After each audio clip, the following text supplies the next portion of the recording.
Is this gonna be our intro music? Nah, I Welcome just to the Donkey Show. Me so horny. nah, man. I just had to. No, I don't know. I just had that. You know, it's funny because I was watching. I don't know if I told you this, but I was watching the hip hop evolution on Netflix. They have that series, yeah, and I didn't know that the Two Life Crew members they were from LA. I had no idea. I always thought they were from Miami, all of them. right. That's what I thought. Yeah, and it was just no, it was just Luke, Uncle Luke. He's the only guy. He Hmm. was the only one from Miami.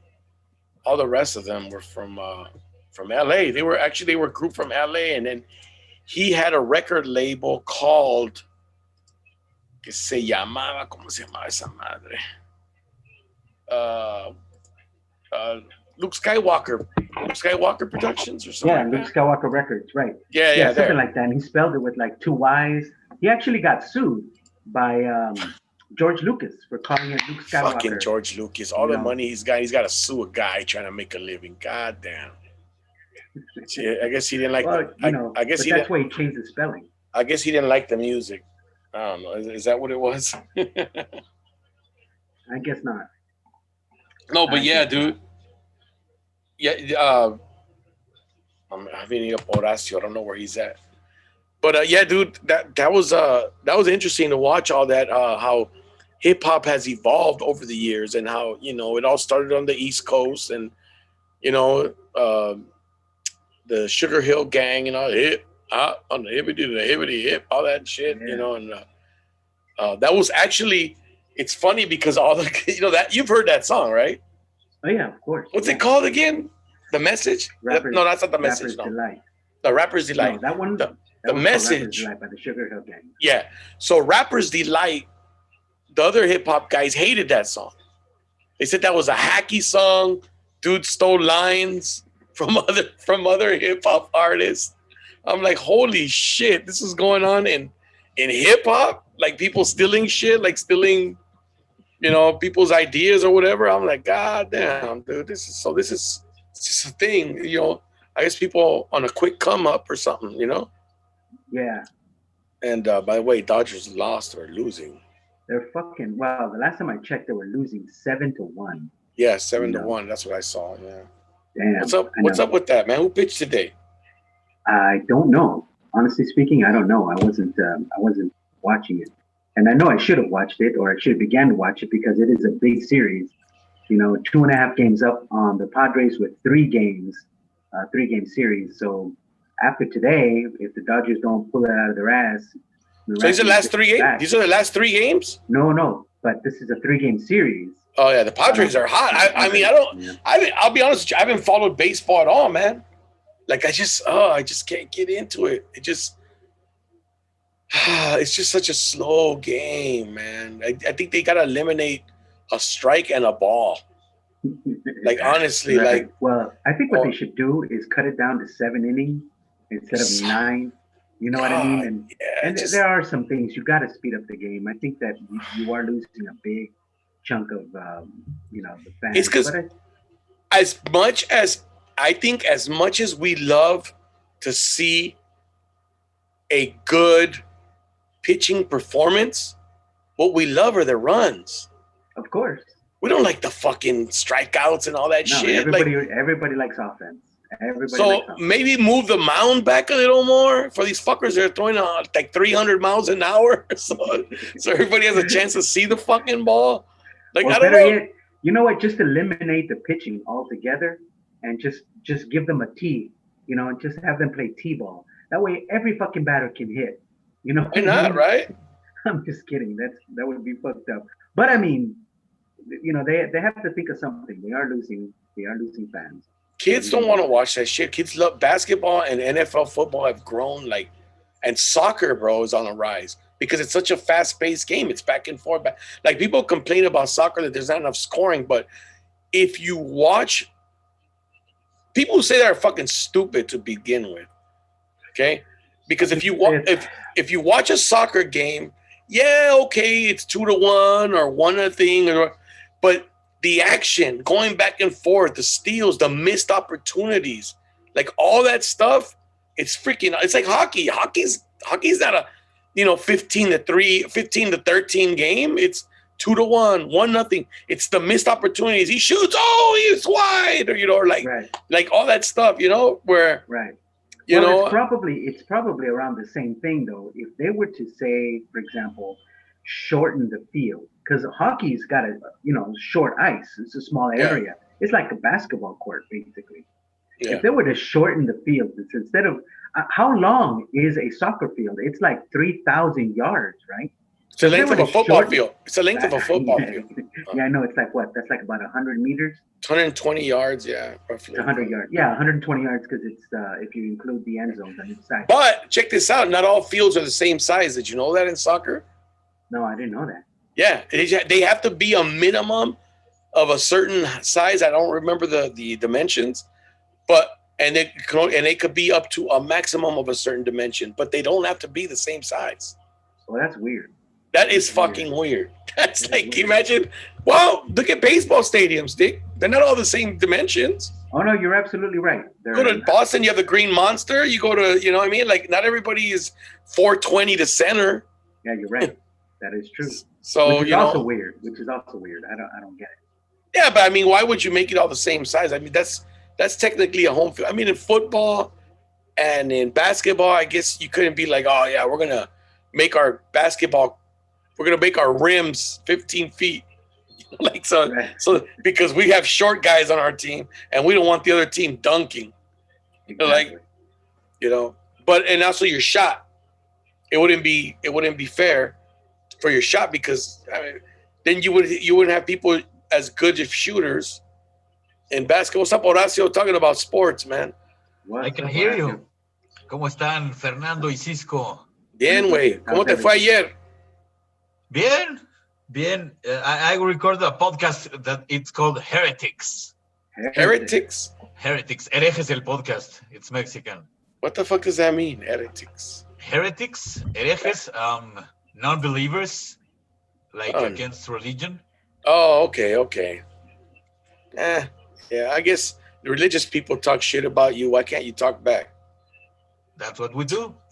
But here's the thing. That's the turn off about religion, is that they talk so much shit, they judge people. So to start a group that does the same shit back, that makes no sense. It's not the same thing back. It's like saying, why do you keep on believing this shit? It controls a lot of people's minds and it shouldn't. Yeah, true that. No, true that. I mean, it's a form of mental slavery. The problem is that the majority of people who are really religious are not very educated. That's the truth, bro. It's a control tool. And the parents pushed it on them and scared the shit out of them as kids. And that's what happened to me. To the point where it's like, well, if I don't listen to my parents, I don't want to go to hell. Why do we follow religion? Because we don't want to go to hell. Because they told us that since we were little kids. Te vas a ir al infierno, cabrón. Yeah, well, if you think about it, if you really come to think about it, Christmas and the belief in Santa Claus is an offshoot of religion and religious beliefs, because that's exactly what they tell kids. Yeah, they tell kids, if you're not good, you're not going to get presents. Yeah. Right? And so for adults, it's if you don't behave, if you're not good, you're not going to get into heaven. And basically what they're saying is if you act like a kid all year and fuck up, you're not getting shit. Exactly. like seriously, because what kid behaves all year? I mean, you have that one kid. I don't know if you ever had this kid in your neighborhood, Fernando, but there was always this kid in your neighborhood that the parents wouldn't let him outside. And all you would do is talk to them through the window or through the screen door. They were never allowed to come out and play. In my neighborhood, in every neighborhood I was in, there was always that kid, and the parents were like, "No quiero que te juntes con esos chamacos." It's like Doña Florinda and shit. No te juntes con esa chusma. Like no serious shit, bro. Like the parents were like that. Like no te juntes, no quiero que te juntes con esa chusma, eh. You're like, we never had that kid here. No, not in my neighborhood. When I grew up here on the street that I live on, Yeah. There were 14 of us, man, about the That's same age. awesome. Actually, I was about the youngest one. That's awesome. Everyone else was like 2 years younger than me. I mean, older than me. They were about the same age as my older brother. And so we hung out, all of us, dude. We used to hang. It was great. I had a great childhood, growing up with these guys, and it was all basically. I would give a lot of credit to those guys because they made my childhood great. We used to go out and play and the whole deal. And if there was like a kid that they didn't allow, um, we wouldn't know about him. We didn't know him maybe because he never came out. But there was one kid. There were a few white kids, but there was one kid named Jerry, white kid, and this kid was a trip because we're at that age. We're all growing up, and puberty starts setting in. And then we start getting interested in girls and where do babies come from and all that crap, right? And I remember I was at his house one day, and he said to me, "Hey, I know where babies come from," and I was like, "So do I." And he's like, "Oh yeah?" He goes, "Okay, you tell me, and I'll tell you if it's the same thing." I'm like, "Okay." So I told him and I pointed at my crotch, but I was like talking about women. I was like, "They come from the front, from Yeah. here," and he goes, "No, they come from the butt," and he pointed at his butt. And I'm like, "What?" I go, "Babies don't come from the butt. They come from the front, right?" And he was like, "No, that's not true. That's not true. They come from the butt." Right? I'm like, "Dude," I'm like, "You're stupid." So he's like, "Watch." And he ran in the house. And I don't know what the fuck ran in the house to do. But then his window opened, his living room window. I was outside, waiting for him to come out. We were playing like with, G.I. Joes or Star Wars or whatever. I was waiting for him to come back out. So he opens the window, looks out the window, and he says, "My mom says you have to go home."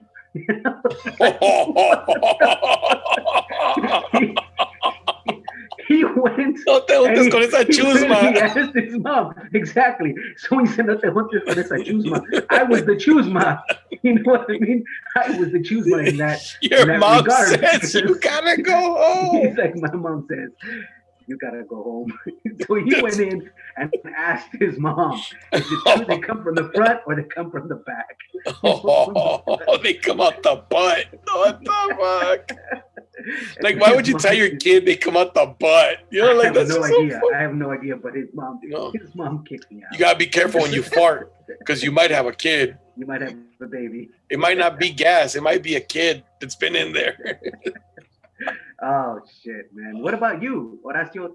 When did you I find had a out where bunch. babies I come had a from? bunch of neighbors. It was a really good neighborhood, and it had like a small park in the center, and there was the community college campus right next to it, and it was Oh, open. they So have, we would go play. they have community colleges. They have community colleges. Yeah, sure. Well, Like- they're state colleges, and they're almost for free. But wait a minute. But junior colleges are 2 years. So you get a 2-year degree there. It's not the same thing because we do preparatoria, like Yeah. what's after, the last thing after high school. No, we prepa is don't- high school, no? Prepa It's like, is high school. Elementary school is 6 years. Yeah. Secundaria 3 years. Preparatoria 3 years. Yeah, high then school. college. Yeah. And then college. And then college. And you don't do because you guys do like 3 years or 2 years or of the like the same things for everybody in college, right? No. Depende. So here's how it goes. If you have good grades, you get high enough scores, you can go straight to the university. Mm. But if you were a fuck up like me, and like you cut school, then you got to go to a junior college first to prove that you can deal with college work, and then you can transfer to a university. So it's kind of like a second chance. Yeah. But you're taking college level work, like a lot of the professors at the junior college are the same professors of universities. So it's not easy, bro. It's not like anybody can do it. Yeah. Well, that doesn't happen here. You do you do this admission testing and whatnot, and if you're accepted, you're accepted. And if you're fucked, and you have to look. There are like private schools, not that expensive in Mexico, college. Yeah. And usually kids that are not accepted in community college go there. It's not that expensive. Well, the thing is, there's this huge campus right next to my neighborhood, and it had like a little mountain with a big sculpture on top of it. And we used to climb there, and we used to go there with our bikes, and it was a huge, huge way down. It was fun, man. And there was also the football stadium from the university. Oh, it's not your football. You'll call it soccer. Yeah. But there's also a team, American football team, not in the stadium. But the thing is, it's a huge place, and it was always filled with us. It used to be open. They made it closed now. You have to go through gates, and kids can go to play no more. But it was fun. It was great in the 80s. And yes, I did have this neighbor that wouldn't come out, and the mother would look at us like, oh, don't go near these guys. Yeah. They would come to play with us, but only on the summer. Oh, okay. If it was a school year, they wouldn't come out and play with us. Dude, there was this one kid that would just talk to us through the window, bro. Dude, he used to talk to us through the window. It was like sad, bro. Like he'd be like sitting there, like, you know, with the curtain, like, hey, nah, man. Hey, so what are you guys doing out there? You guys having fun? Like, oh, that is fucking sad. Are you guys having fun? It's like, yeah, man.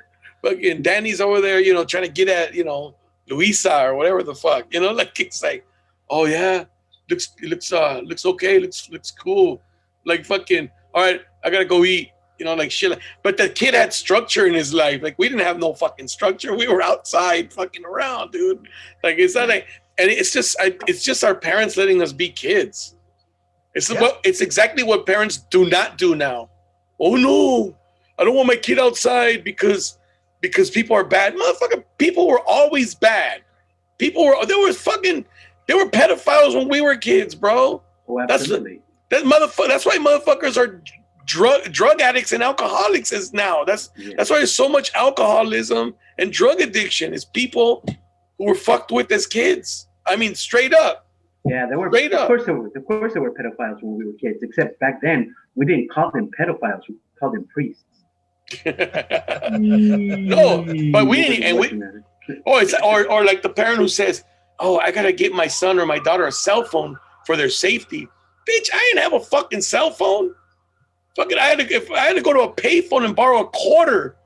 You know what I'm saying? Or I had a pager when I was like older, but I never felt like I was in danger. And then how did you get a hold of your parents, bro? Because they had to be somewhere where there was a phone for you to get in touch with them. Yeah.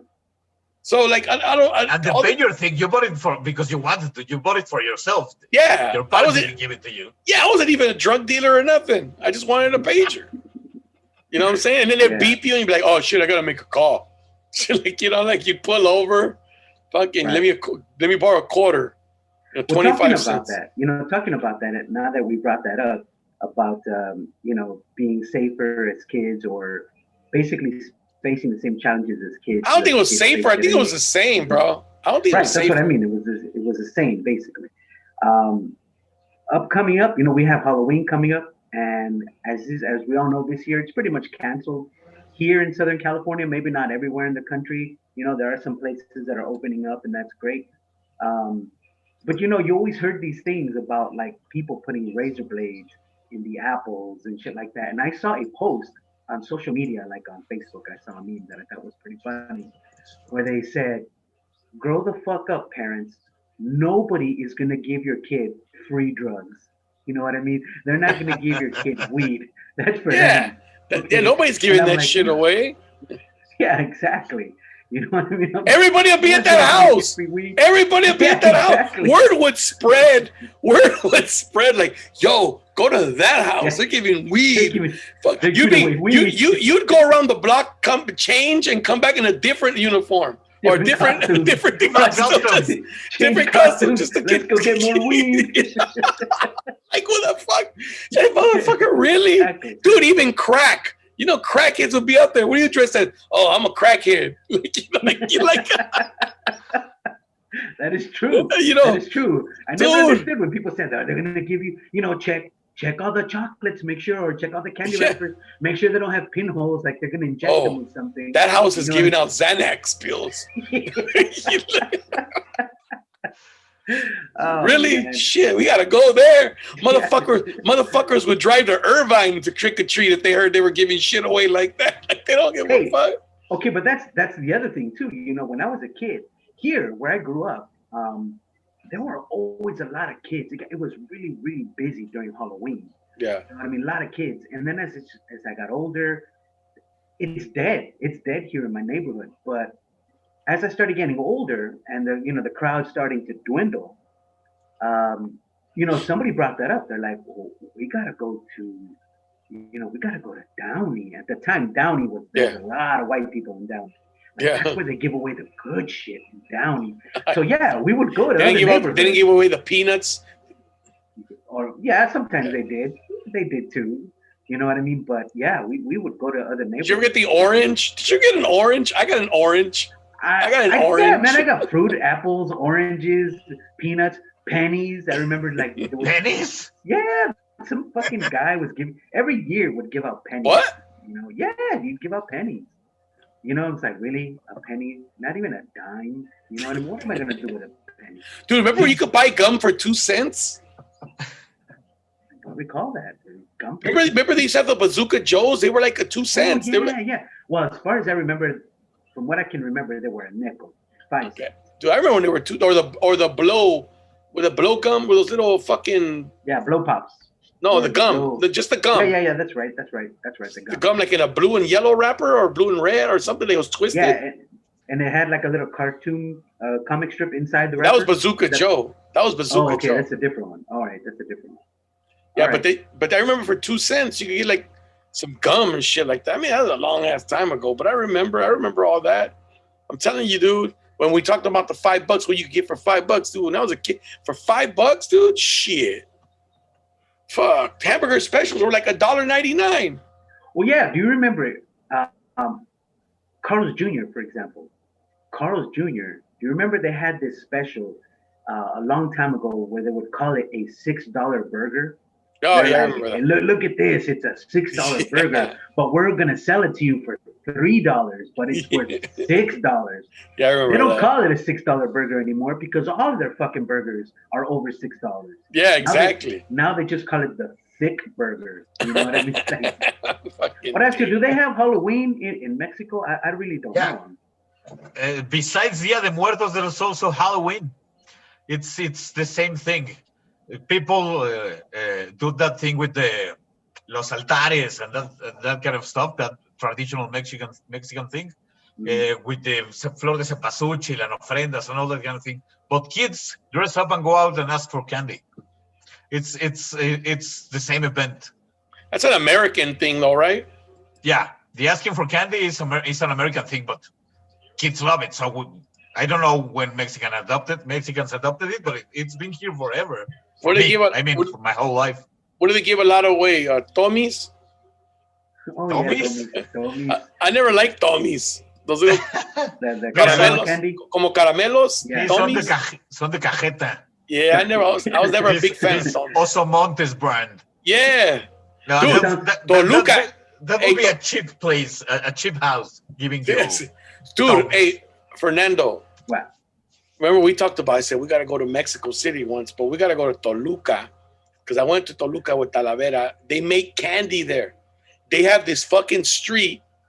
And on that street, there's puras fabricas of like candy manufacturers. And they're open. And you get to pick what you want. You just throw it in your bag. Like, do you remember, you know the old Sears on Soto? Yes, remember these have candy downstairs? Yeah, I remember that. And they would throw it in the bag, for you. And the Pennies in Huntington Park had it. That's right. In the back. Right. JC Penney in the back. Like that. They have candy like that, but like they make it there. And the shit is bomb, dude. Like all kinds of fucking candy. It's freshly made, and you just go and pick it just after they finish making it. Yeah.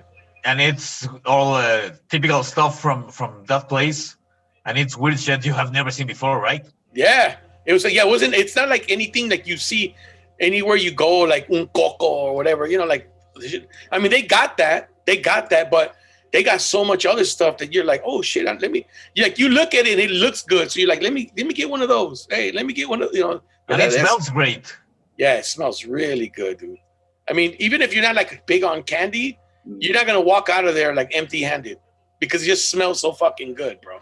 Like I rarely eat candy.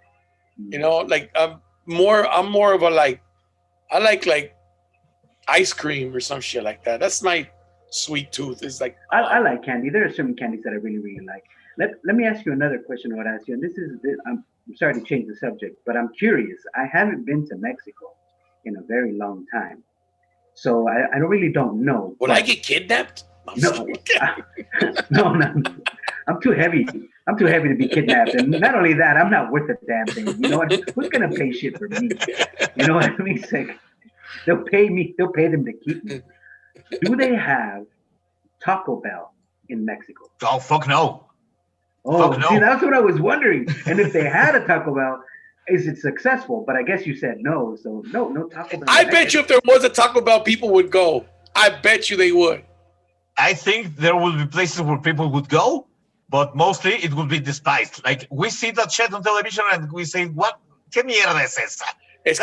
Those are not tacos. It's because those are Texan tacos, Texican. That's what they say. It's a gringo thing. Yeah, it's a gringo. It's the taco shell. All that things did not exist. Not even in Texas. But no, it's a Latin invention. Eso viene más de Texas, dude. Like that kind of taco. They call it Tex-Mex. Yeah, but Tex-Mex. Still, it was made in the 20th century. But this is why it's totally American. Look, man, to each his own. But it does bother me a little when Mexicans post Taco Tuesday. I'm like, motherfucker, really? Yeah. We don't have fucking Taco Tuesday. Like, you're buying into that white shit. We have tacos every fucking day. Yeah, we have tacos every day, puto. What are you fucking lying to? You took me to some really good places in LA. They have really good tacos in LA. Just as you eat there, just as if you were eating here. Yeah, because the tortillas al mano and fucking, like, there's a lot of places. Dude, that's why I tell people when people say, oh, I got the best taco places. So, dude, there's a lot of best taco places now. Like, there's places. When we were growing up, I think there were few, really, Fernando, like taco places. There weren't many, man. El Tacazo. Yeah, actually, El Tacazo was on Otis and Florence. Wendy's now. So Wendy's now, yeah, they tore it down. You know, actually, when I was a kid, we went there one time, and it was kind of funny, right? Because the place is called El Tacazo, right? Yeah. So we went, and it was me, my dad, my mom, and one of my brothers.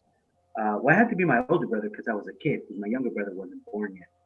And I remember my dad, you walk up to the guy, and my dad thought he'd be like a smart ass, you know, and he orders two tacazos, but the way he orders it was like that. He's like, deme dos tacazos, you know, and the place is called El Tacazo, and the guy's like, oh, okay, so he rings it up, right? Yeah. We go sit at our table, they bring our food, and they bring these big fucking tacos, and my dad is like, hey, what is this?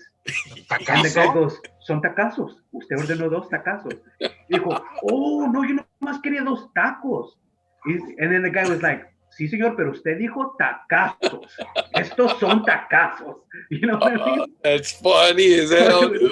Yeah, because my dad was just being a smartass. He didn't Yeah, he didn't know that tacazos were actually on the menu. He just thought, you know what I mean? Oh, I'm just going to call it a tacazo. Yeah, these guys call themselves tacazo. Let's just see how big these fucking tacos are. Let me just be a dick and call them that. I mean, all due respect, but let me just be a dick. Make fun of their name, and then they come out with the tacazo. You're like, fucking tacazos. And he said, "What son estos?" What did he say? No, ¿y esto qué es? Yo ordené dos tacos. Y que no, señor, usted ordenó tacazos. You know, there's two of them, and they were fucking huge. Y usted lo dijo haciendo mucho énfasis. Dos tacazos. Ahora se chinga. Ahora se chinga. Y se los va a comer, cabrón. Y se los va a comer. Se los va a acabar completitos. You know what you made me remember, Fernando? As we see Taco Bell and those similar things as totally foreign for us, have you seen Mexican burgers, like super Mexicanized burgers? Oh, shit. There is a taco place close to my mom's house called Tacos El Único. Yeah. and they have on the menu a Mexican burger.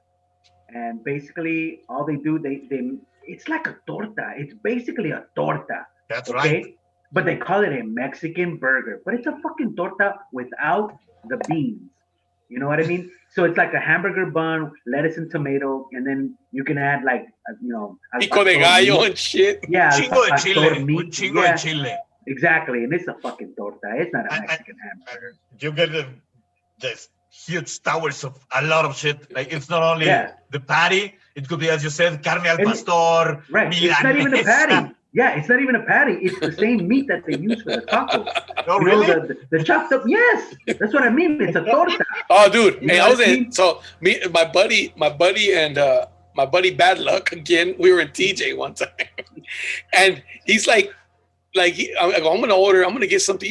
Get hot. We used to get the bacon wrapped hot dogs in TJ before they were even. We didn't have them in LA. We used to get them in TJ. Right. Do you remember that? They weren't here. They were now they're the official hot dog of California or some shit.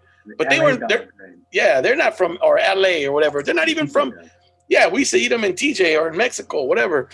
And I remember I said, "Oh, the guy had burgers. Tiene hamburguesas. Dame una hamburguesa." So, dude, he gets the bun, puts mayonnaise on it, bam. So Bad Luck hates mayonnaise. So he's like, so the guy gets the bun, puts mayonnaise, bam, on both buns, right? Gets the meat, puts mayonnaise on it, bam. The fuck? He gets a spoonful of mayonnaise, throws it on the grill, lets it sizzle, then throws the onions on top of it, bam. And he goes, and Bad Luck's like, oh hell no, you're gonna have a fucking heart attack right now. And I was like, fucking, it's Bad Luck. It might happen. Shit, this motherfucker. Exactly. So, well, you know what we're being a lot of places opening a few years here in Mexico City that we didn't used to have, like that kind of Texas barbecue, like ribs and pulled pinche gringo. For example, yeah, there are a lot of places now. It became fashionable here. What's crazy? City. That's the problem with Mexicans, bro. We will not, like, okay, nobody admitted growing up they ate tacos until white people said, oh, it's cool to eat tacos. Oh yeah, I eat them. It was Before, beans. It was beans for me, bro. Or beans or tacos. Like, oh yeah, now because it's accepted by white society. Oh yeah, I eat that shit. Criticize you for you. Mexicans used to be like, no, man, we rarely eat that. We eat more like carne asada and shit like that. Like, shut the fuck up, motherfucker. Well, you eat beans. Yeah, for me, it's because you eat fideo on Fridays. I did eat fideo. I eat fideo almost every day, though. But for me, it was beans. I was embarrassed to say that I ate beans because of the whole thing with people being called beaners. Yeah. I didn't want to be called a beaner. You know what I mean? The thing is, and I didn't even understand this till I was older. You know who was calling me beaner? Oh. Other fucking Mexicans. Yeah, exactly. You know what I mean? There were very few white kids when I was going to school. There was a bunch of fucking Mexicans. Yeah. You know what I mean? So why are you calling me a beaner? What the fuck do you eat? You eat beans too. You know what I mean? Only until I got older and I realized, fuck all these people. They eat the same shit I eat. But why am I? I have one question there. Are they calling you a beaner between Mexicans just as the same way as black people would call themselves? Don't say it, bro. Don't say it. I was gonna say the N-word. Yeah, like that. Like they didn't say beaner, they said beana. Yeah, that's true. Beana. Beana. What's up, Beana? What's up, my beana? If you said beaner, then we were gonna throw it the same way because I know we Mexicans are assholes in that regard. Yeah, they were saying it the same way. If they called you frijolero or beaner, it wasn't. Frijolero, I got that one too. Yeah, they try to say you're poor, right? Es un pinche frijolero, cabrón, like that, like you're poor and that's all you eat, right? Okay, I got a funny story. Again, I'm sorry. I don't mean to cut you guys off. I don't mean. No, go ahead. I don't mean to change the subject. But when you said frijolero, it jogged a memory that I had. This was when I first started my career at the hospital, right? So, I'm setting up for a surgery, right? And the nurse in the room was a black lady, and our patient was a Latino person. I don't know if they were Mexican, but they didn't speak English. They only spoke Spanish, right?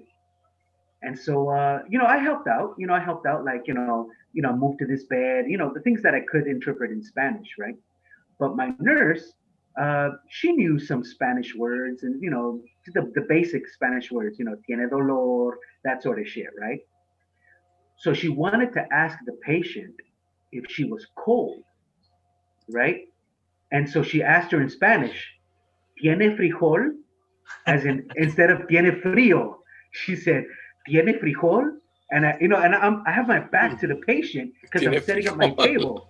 And I heard my patient say, sí, pero no aquí, right? so then my nurse turned around. My nurse asked her again. She was like, señora, ¿tiene frijol? And I heard the lady say, sí, pero no aquí. ¿Por qué me preguntas eso? Right? So when she said, why do you ask me that? ¿Por qué me preguntas eso? The nurse, her name was Cynthia. Her name was Cynthia. Anyway, Cynthia said, Fernando, what did she say? And at this point, I'm fucking giggling because I know what's going on, right? So I turned around and I said, well, you asked her if she had beans. And she said, yes, but not here. Why are you asking her if she had beans? And she goes, I didn't ask her if she had beans. I go, yeah, you did. And she goes, no, I asked her if she was cold. I go, ask her again. And she said, ¿Tiene frijol? I'm like, it's tiene frío. Tiene frío, not frijol. Right? Oh, and so that was hilarious, and which of course takes me to another story. And again, these things are going to happen whenever you have people of different that speak different languages. You to mix, things are going to happen. Lost in translation or whatever, right? So we had this patient. I wasn't in the room. Okay, this was not my patient. We had this patient, and they were doing a plastic surgery procedure on the face, right? And it was close to the facial nerves that control the muscles on the face, like for smiling and that sort of thing, right? So they go. Someone comes out of the room, out of the operating room, and they catch one of my coworkers who speaks Spanish, and she went in, right? And then she came back out a few minutes later, and she was kind of giggling, right? And blah blah blah. I'm like, what happened? So she tells me the story. She says, so they're doing the plastic surgery on this guy's face, all right? And the patient is awake. They're doing it under local anesthesia, so they just injected, local anesthesia so they could cut out like a piece of the skin. But it was mostly like cancer, no doubt, and they were going to reconstruct it, right? And they wanted the patient to smile so that they could see if anything, any muscles had been affected, any nerves had been cut. So they wanted him to smile. So they said to him, keep in mind, nobody in the room spoke Spanish. They said, instead of sonrisa, they said reza, right? Padre nuestro que estás en el cielo. Exactly. So the man starts to pray. Could you imagine if you're in surgery and your surgeon says, you better fucking pray, you better fucking start praying. And so the man starts praying, and he won't stop praying, right? And he won't stop. He won't stop. So that's something that you wouldn't want to hear from your doctor, right? Exactly. Start praying, motherfucker. You have cancer on your face, and your surgeon says, you better fucking pray. Reza. You know what I mean? You better start praying. Reza ahorita, reza rápido. Yeah, exactly. Reza. Déjame ver, reza. Reza y no pares rezando hasta que yo te diga que pares. Exactly. So they go out and they catch one of my Spanish-speaking coworkers, and she goes in, right? And she tells me this later, right? She goes in and she asks the man, Señor, ¿por qué está rezando? Está bien, está todo bien, ¿qué pasó? Right? And she's like, and the man was like, they told me to pray, and she's like, who told you to pray? And she's like, this person right here told me to pray. And so of course she asked, what did you guys tell him? And they're like, well, we wanted him to smile. They're like, okay, well, what did you say in Spanish? And they're like, reza. And she started laughing, and she's like, no. They were thinking risa. Risa. Yeah, they were thinking risa. Yeah, laugh. They said reza. It was close. But translation, bro. Translation. can be a bitch. You gotta get it right. Dude, that's so fucking funny, dude. Oh my, dude, how scared was that man, dude? Exactly. Like, oh Could you shit, imagine? like, And look, and this is oh, cancer in your fuck. face, right? This is a blemish, a skin on Yeah. your face. But could you imagine? I mean, okay, the patient was awake. They were doing this under local anesthesia, and usually they don't. Something like that on the face, it's going to be general anesthesia, because for whatever reason. But maybe this particular person could not. They didn't think maybe that he would do well under general anesthesia, so they did it under local. But could you imagine that shit, bro? Oh, imagine that, Horacio, when you went to the doctor recently, te meten y te dicen reza. Ponte a rezar, cabrón. No, shit, I'm fucked. I'm super fucked. Ponte a rezar, cabrón. Me voy a morir a la chingada. Nunca hemos visto nada como esto. Ponte a rezar, cabrón. Dile a Dios que me dé la fuerza a mí para curarte a ti, cabrón, porque yo no sé qué chingados estoy haciendo. Oh man, dude, and there's people that's hilarious. The man was a bit like, ¿qué? Reza. ¿Que rece? Okay. And he probably looked at everybody like because nobody spoke Spanish, right? Nobody spoke Spanish in the movie, right? So he's probably looking at everybody, and everybody's like, reza, like reza, like reza, yeah. What they were thinking when he started praying in Spanish, right? Like, Padre nuestro que estás en el cielo, santificado sea tu nombre. Yeah. What the fuck's going on? What is this, man? Oh my god, dude. That's such a that's a funny sketch. That's true, bro. But it actually happened. I'll give you another story.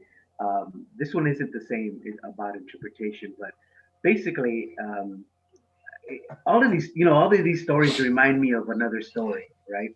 So we had this patient come in one day, and when they come in, and they look nervous. Sometimes the patient, they're crying. A lot. It's normal to be nervous. It's normal to be scared when you're going to have a major surgery, no doubt, right?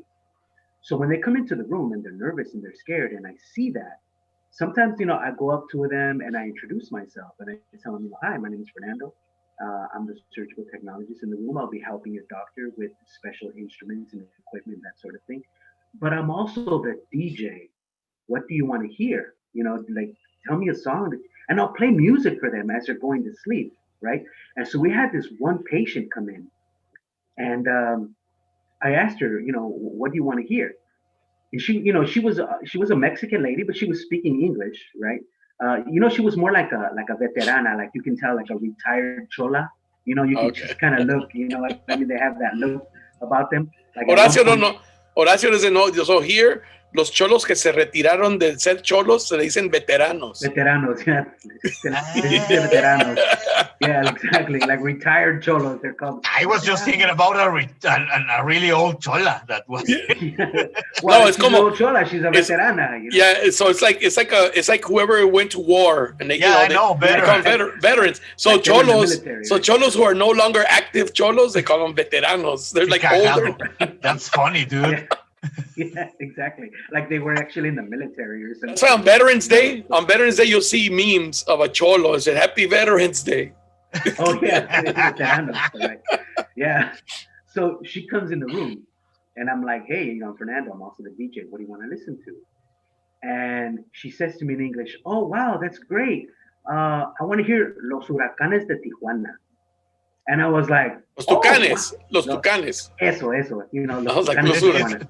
Los Tucanes de Tijuana o los Huracanes del Norte. Yeah. Esas son las opciones. That's it. I'm sorry. Los Huracanes del Norte. Okay. I'm sorry. It was Huracanes. Okay.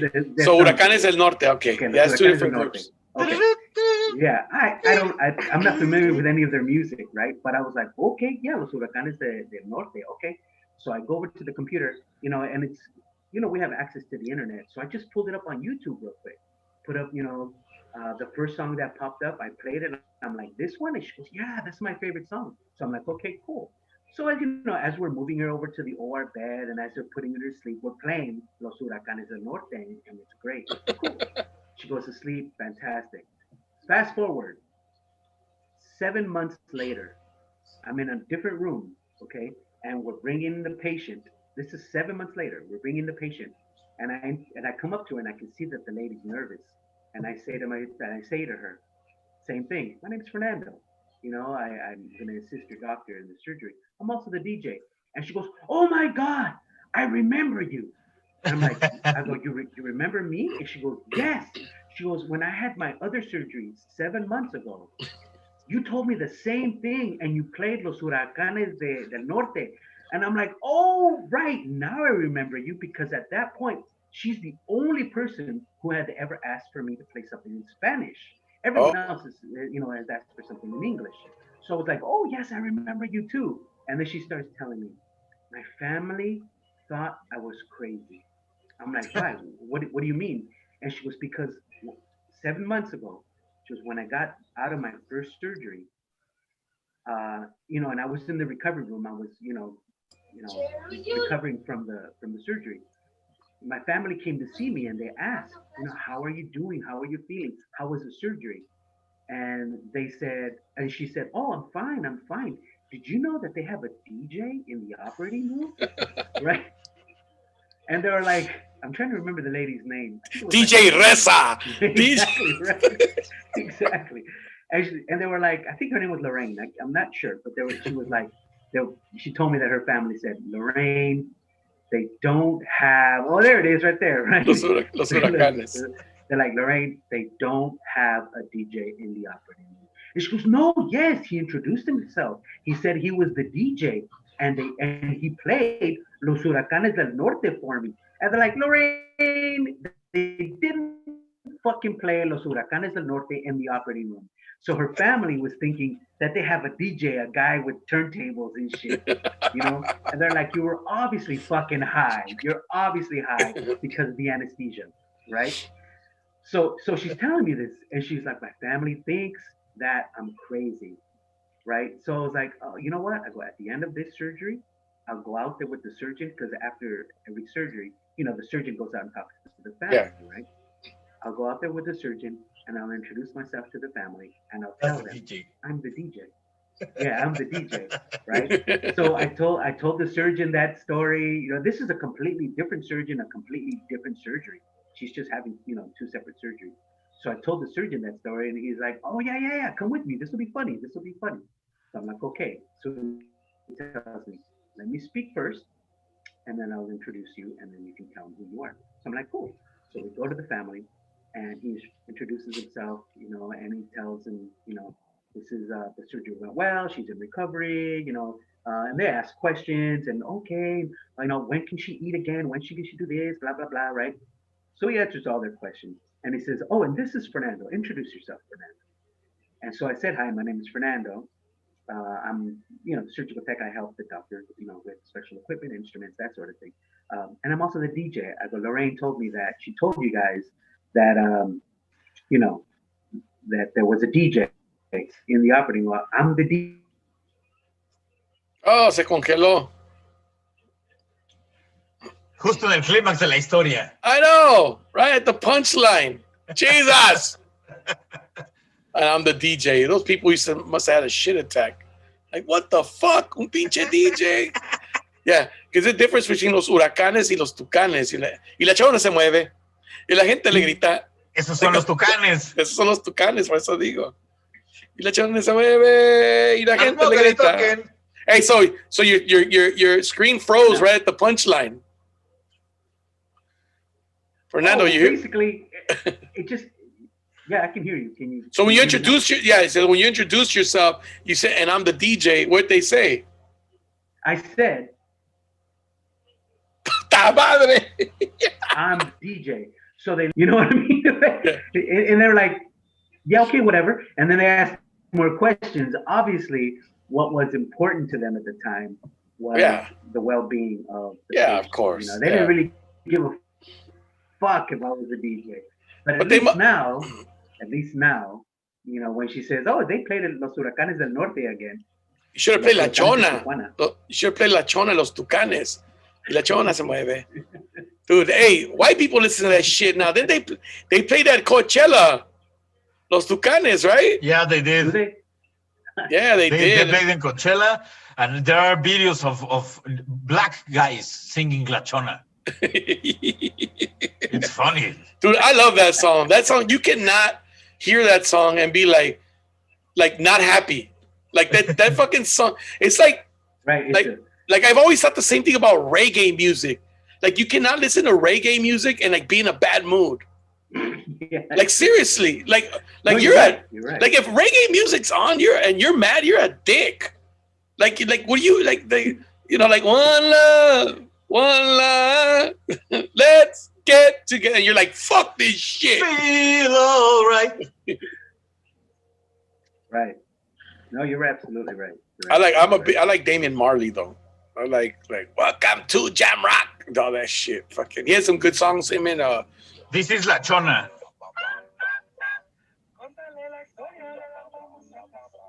oh, there we go. Yeah, dude. What? Well, you saw Snoop That's Dogg. hilarious, bro. Well, Snoop Dogg has a song with the Banda MS and all that shit. So, it's crossing over finally, dude. Nobody's singing. Nobody's over there singing. Nobody's over there singing Café Tacuba. They're singing La Chona. Nobody's singing La Ingrata. Ingrata. No me digas que me quieres. I remember when I heard that song, I started laughing. I'm like, what the fuck is this? What the fuck is this? Yeah. They decided not to sing it anymore Really? because it's supposed to be violent against women.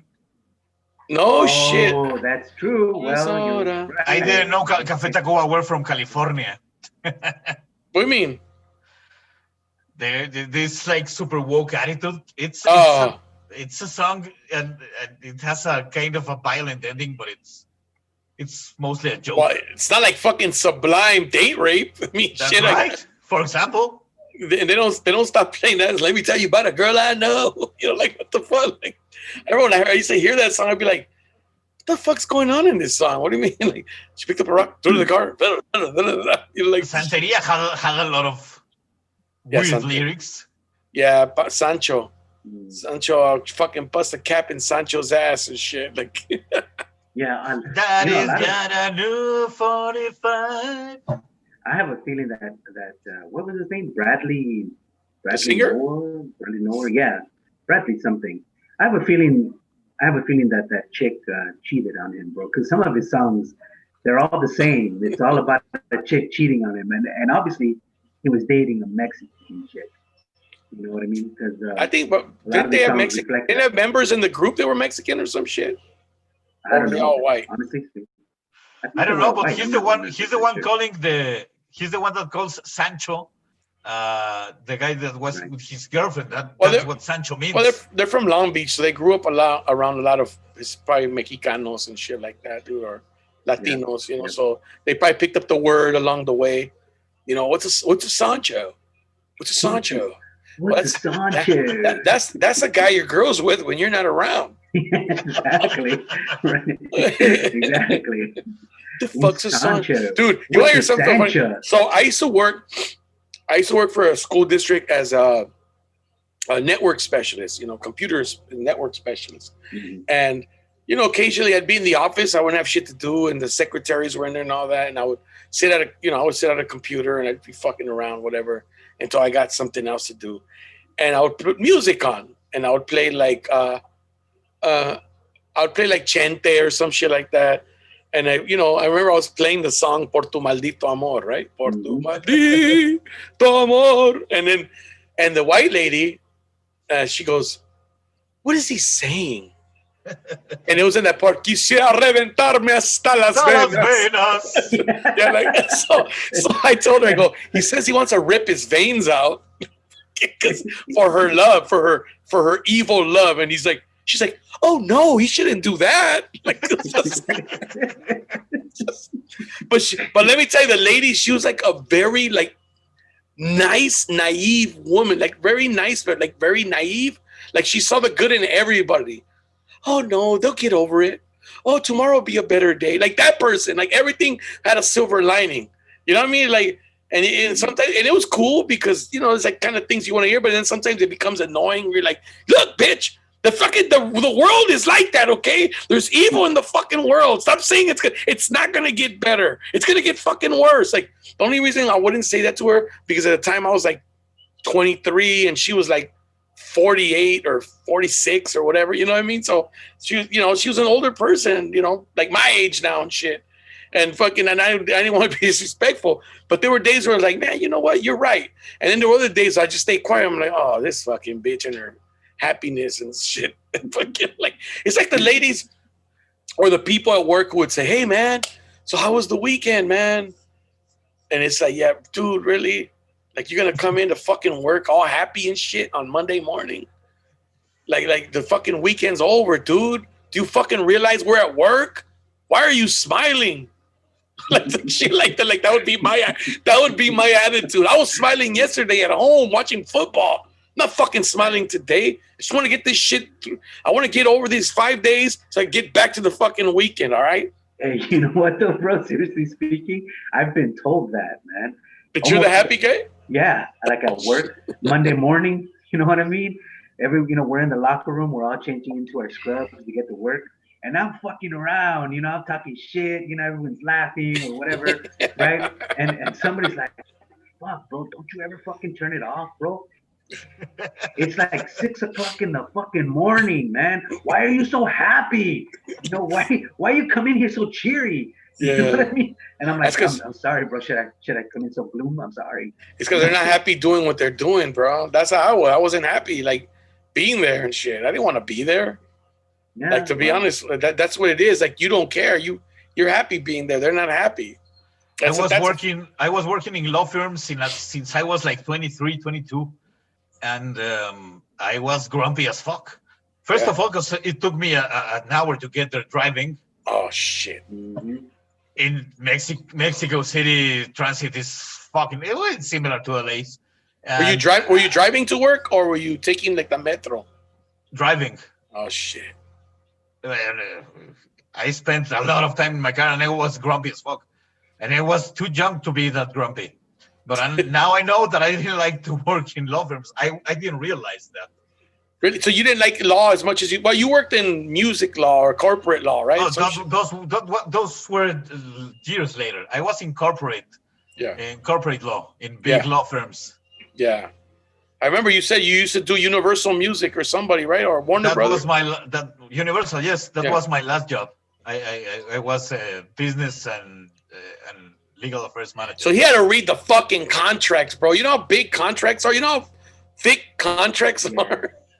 Did you read them or did you have a paralegal to read them? I had a paralegal, then I had a couple of paralegals, but I also read everything. You were afraid? Like something they missed this dumb motherfucker. They always miss. And they're there for the things I miss, because it's a lot of reading. Yeah. You always need a fresh pair of eyes. And it's boring as hell. How many pages? How many pages is a contract? It depends. It could vary. It could be just 8 pages, or it could be 140. God damn! It depends. So let me ask you something. What were you looking for to make sure you weren't getting fucked, or that your client wasn't getting fucked? Like, because they could put some words in there that kind of fucking twist it, and you're like, they're trying to fucking get us on this shit right here. Do people do that? Of course they do. You always have to be looking for that. Especially if the bigger the contract and the bigger the corporations, the less you can trust them. God damn. See, Fernando, how many times did we just sign the shit they gave us, bro? Yeah. Like, honestly, we do. How many times we do a comedy show and we don't even fucking look at the we just sign that shit. I always turn back whatever I will have to sign for Comedy Central in Mexico.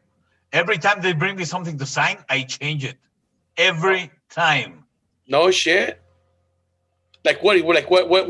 What's one of the things that you have changed? First of all, I don't think they have a good Mexican legal team, because they have to comply with MTV Network's policies, right? But law is not universal; it changes through countries, and and you can see they are not very good lawyers, because they would just translate an American model of their contract. I see. And it does not translate good. It's just like using Google Translate. Yeah. fucking Google Translate.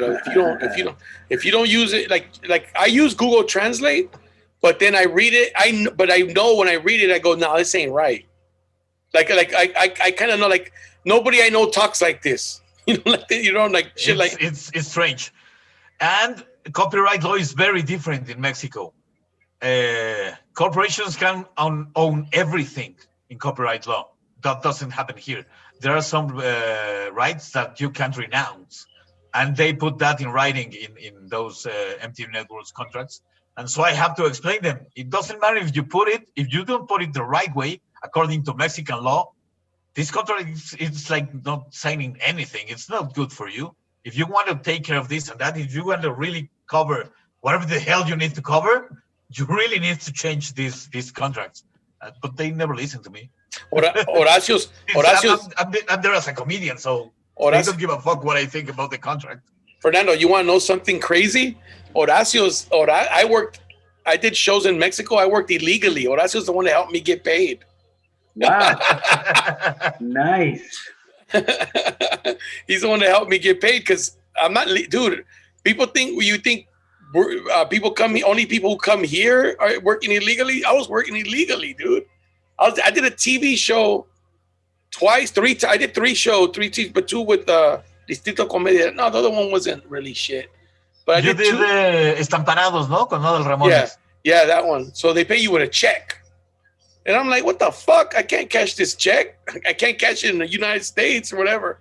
So Horacio's like, Horacio's a lawyer. He knows how to handle this shit. Like, Yeah, that was fucking cool, man. Remember we were over there? Fuimos a las oficinas. Estuvimos ahí como fucking long ass time, bro. Fuck. XEW en el centro. No, we went to San Angel. Or were you with me? You went to the other place in the south. I used to live down there. Periférico Sur, Televisa San Angel. What did you record? That was not Stamparados. Adal had an office over there. Adal Ramones. That was further south. It was not Televisa. It was farther south. Right? But it was in that area. It was in that direction, like going towards us. It's farther. It's farther south, where there's a big park. It's a big Six Flags park. Yeah, right by there. Yeah, there's a Six Flags. So you know the joke I do about Six Flags, Fernando? I'm trying to remember. I remember the one about the roller coaster ride, and the little girl's making fun of me. Puto. No, I don't remember that. That's pretty funny though. I can't believe you. I hate doing that fucking joke. I swear I hate it. I don't even have a punchline.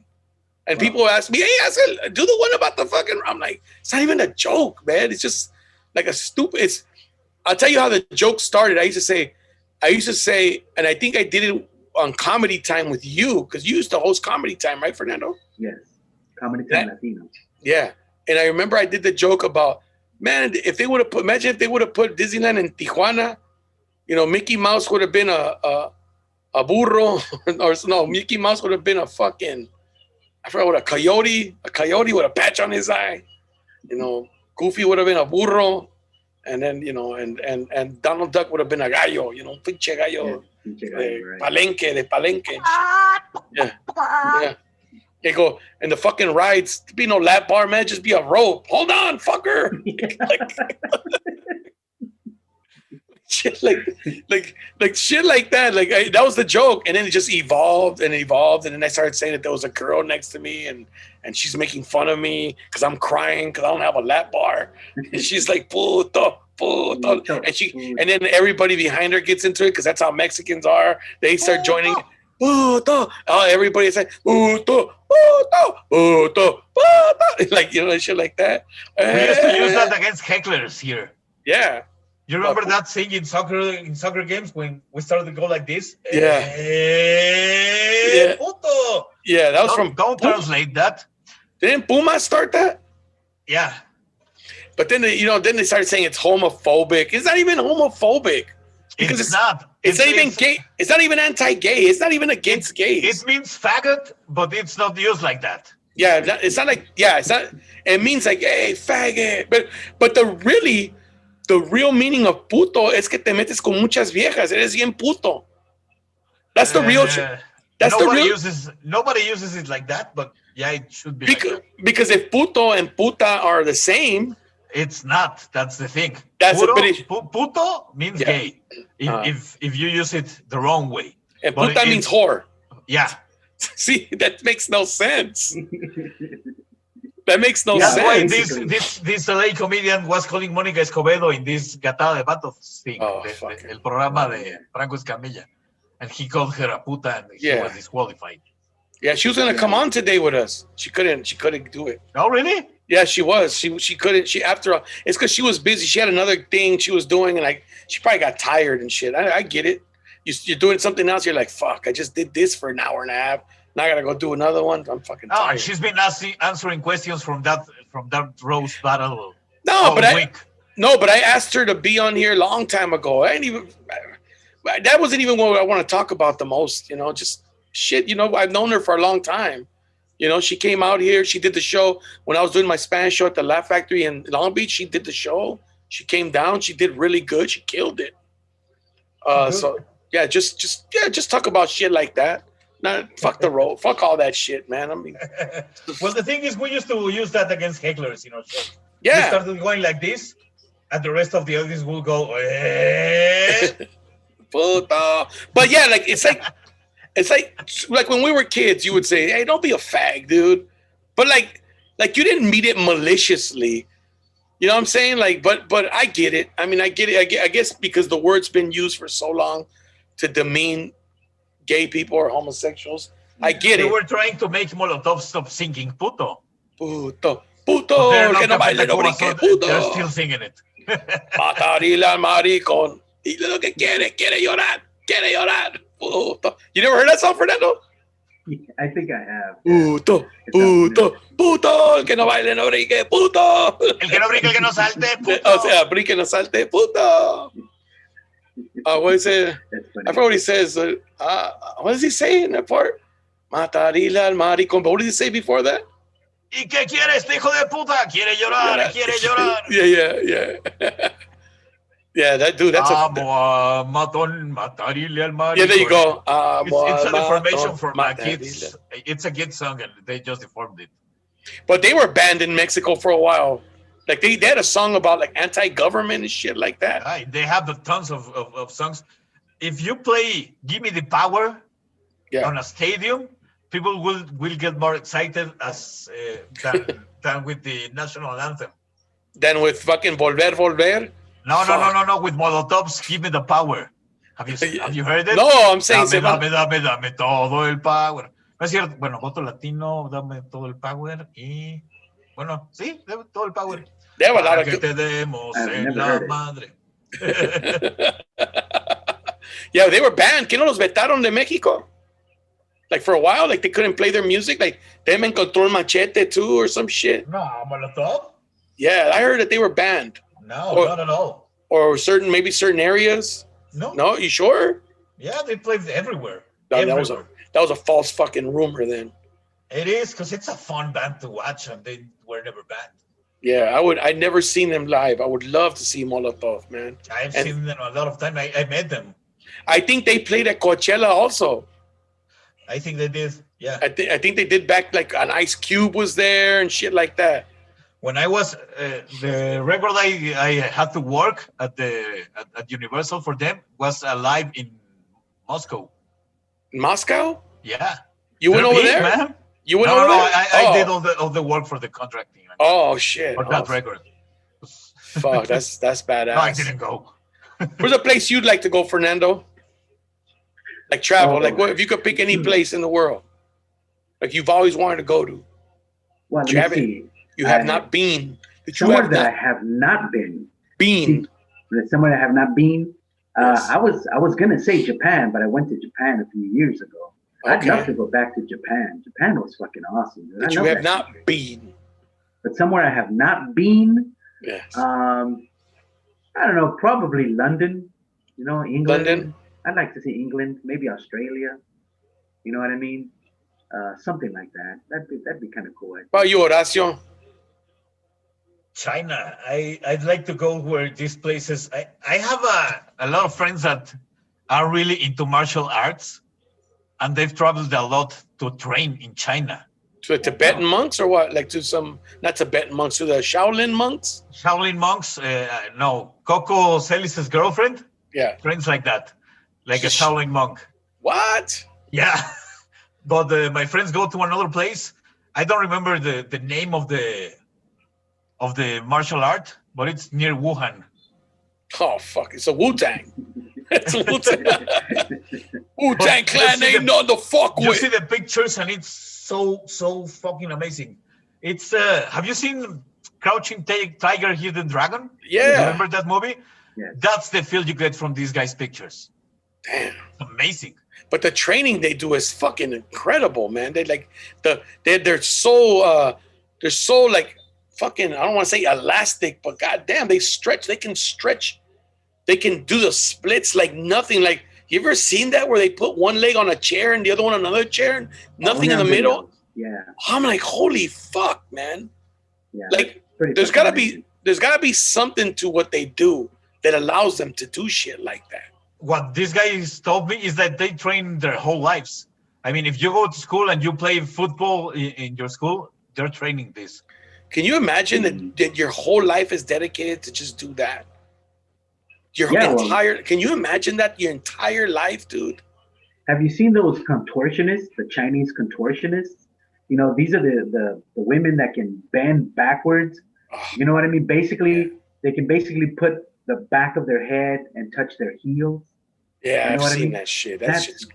That's what they do. They train the entire lives, man. So you have to start that when you're young. Otherwise, you ain't gonna be able to do that shit when you're older. Exactly. When you're young. And they start obviously they start their kids. You know, they have kids. And then they start their kids, you know, with that kind of training when they're little. So you think you could touch your heels to the back of your head? No, only if I was in a major car accident. What if they played Huracanes del Norte for you? Maybe. Los Huracanes de Tijuana. Dude, I remember we got Tijuana and we got a fucking big accident. And we flipped over on the freeway and slid on the roof. Damn. Like, oh, dude, that shit was scary as fuck. When you said that right now about only if I was in an accident, right. I had just finished doing a show at the Improv in Hollywood. We had a show Saturday at a Hard Rock Cafe in Tijuana. On Saturday. It was in English, though. But we were doing it for Rock en Español. The promoter was from LA. And we took off. So we said, fuck it, let's go tonight. Let's go right after the show. Let's go to TJ. Party, we'll sleep fucking all day. Then we'll get up and we'll go do the show tomorrow night. Party again. Come back Sunday. You know, fucking. And yeah, dude, we got clipped. We got clipped on the freeway. 2 a.m. Dude clipped us. We spun sideways and then flipped and slid on the roof. Damn. Luckily, it was like 2:30 in the morning, and there was like that much traffic because somebody would have hit us, and that would have been it. But I had my arm on the roof. This was in TJ or here? This was in TJ? No, this was in. Dude, we didn't even get to TJ, bro. We fucking came back home. We were fucking in. This was in like Laguna Hills, just passing that part, right? Or between Irvine and Laguna Hills, like somewhere like in that little area. Yeah, just fucking scary. It was scary. Carlos Lomas was with me. Carlos Lomas was in the back, no seatbelt on, dude. Whoa. That's why it's like fucking. We're so lucky. Well, you know Carlos, Horacio. Yeah, you know Carlos. Yeah, so he was here, right? Yeah. He's the one we did the show in Toluca with. Yeah, he's the one. Dude, I took Carlos Loma to Mexico City to do Spanish comedy, and it's fucked up because his cousin puts him on blast on Facebook. Primo, para la otra vez que vengas, aprende mejor a hablar el español mejor. It was fucked up as he's born over there. But he didn't grow up over there, though. Right. Like, that's why I won't try Spanish comedy, man. I just don't think Spanish is good. But the thing is, you can use it to your advantage. You just gotta fucking know. Oh yeah. The people will let it slide, man. Just be fun. They don't give a fuck. If you're funny, they will not care about your accent. Yeah, they don't give a fuck. Like, people don't give a fuck if you're funny. Like Cisco did really good in the comedy clubs here, and he also did TV shows. Yeah. And Jesus Trejo, he fucking killed in Siete Machos. Yeah, Jesus does really well. And he speaks kind of quebrado too, you know? He speaks that pochones. Like we all speak. Like it's just that sometimes, like I remember saying, I wanted to say alfombra. I said carpeta, and carpeta is a folder. Oh, okay. Carpeta is Carpeta folder. is like a trapper keeper. You remember those? That's a Yeah. carpeta. Yeah. Carpet is alfombra. Like a peachy folder. That's a carpeta. Right. So rug or alfombra, carpet is alfombra. So I try to say, does the carpet match the drapes? And I said, son igual las cortinas y la carpeta, or some shit like that. It's like, And people was like, what? yeah, what the fuck? That don't make no sense. The fucking folder and the curtains. Oye, combinan las cortinas con el tapete. Yeah, eso dije, combinan. I said, combinan las cortinas con la carpeta. Instead of alfombra, you would say tapete. Or tapete. Tapete is a rug, no? Yeah. That's what would you say? That's what you would say if you say that the matches, if the carpet matches the drapes. Fuck, what the fuck's happening to me? Because in Mexico, it's rare to have carpet, huh? In Mexico City. In Mexico City? Yeah, but it depends on where you are, and when the house was built, because it's something like fashion. It changes. So let me ask you, like, where do you see houses with alfombra, with carpeting? If you're in Mexico City, if you go south to El Pedregal, big houses. Oh yeah, like a good neighborhood. Yeah. Houses from the 70s and the 80s, they will all with carpets that cover every floor almost. No shit. Wow. Duela, which is madera. Oh yeah, I like that better. To be honest, that's become stylish now, right? Nobody uses alfombra now.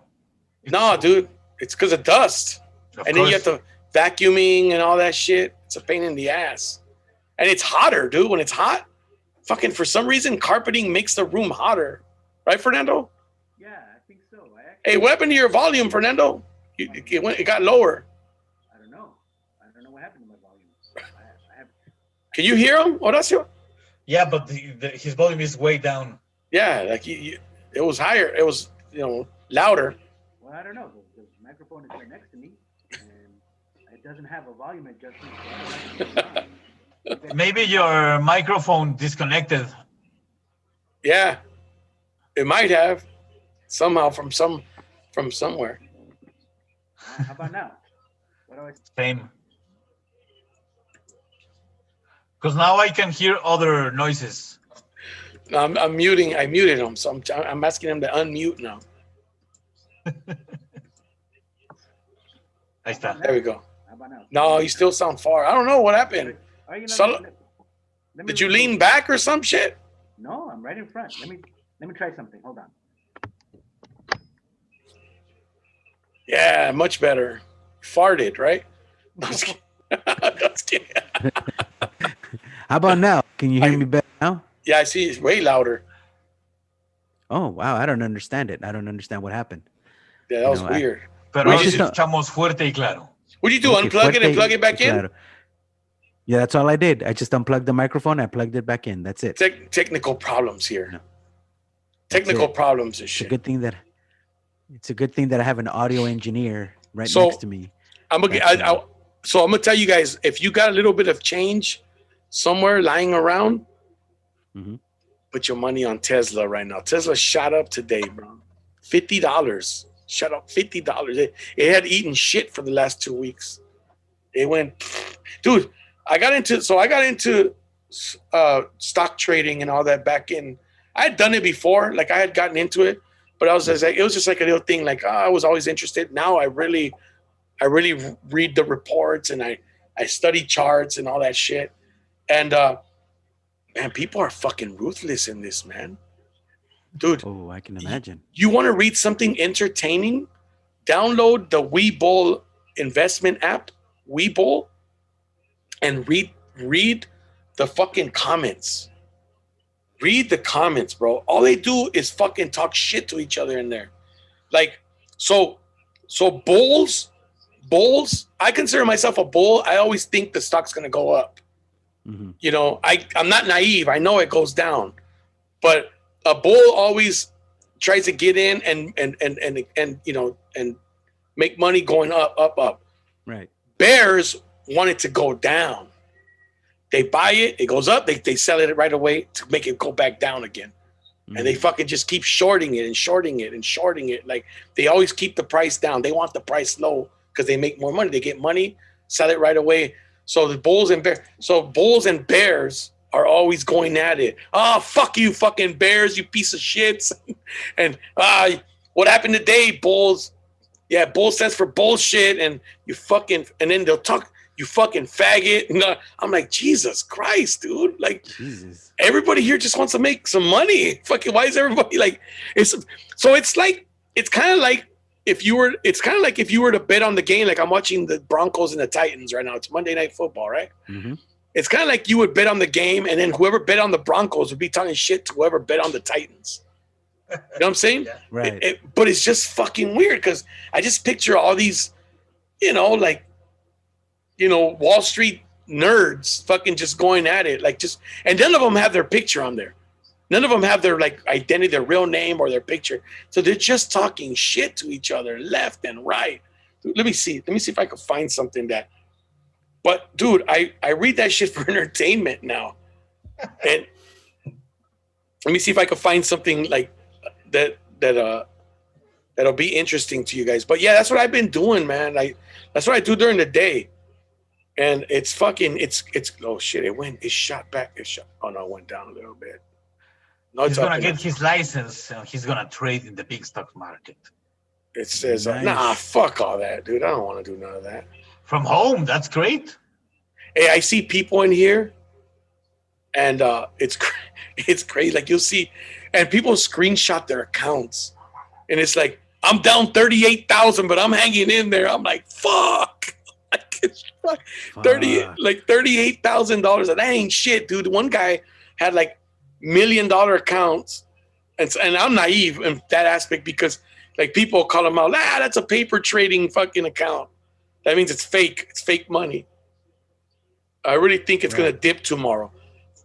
And futures are looking good, y'all. Congrats, guys.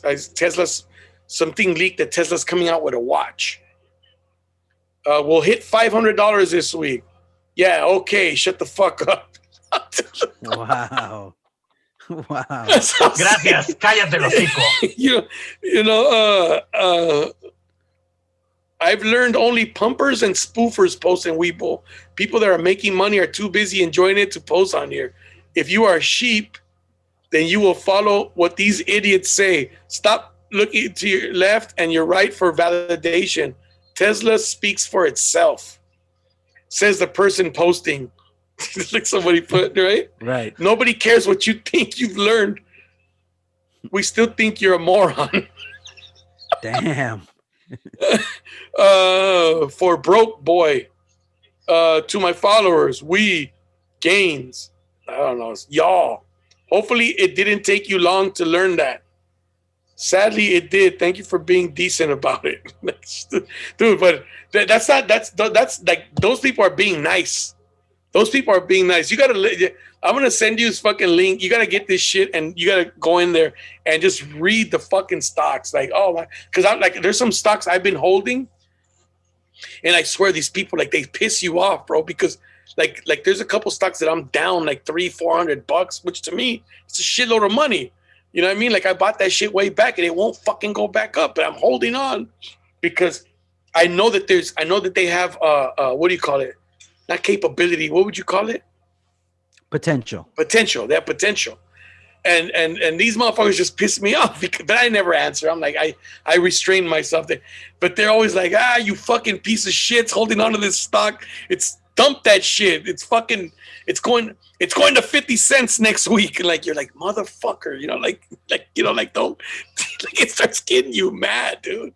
Oh my God. But it's like you, Fernando, if somebody was just constantly talking shit about the Dodgers and if they were to keep losing, let's just say they lost today, lost tomorrow, lost the next day, and just somebody's on there 24/7 just telling you, yeah, you fucking suck. You're in second place now and this and how would you feel? You know what? That's interesting because and you have no money in it. right. I don't get involved in that. You know, I don't like people. I don't talk shit about other people's teams.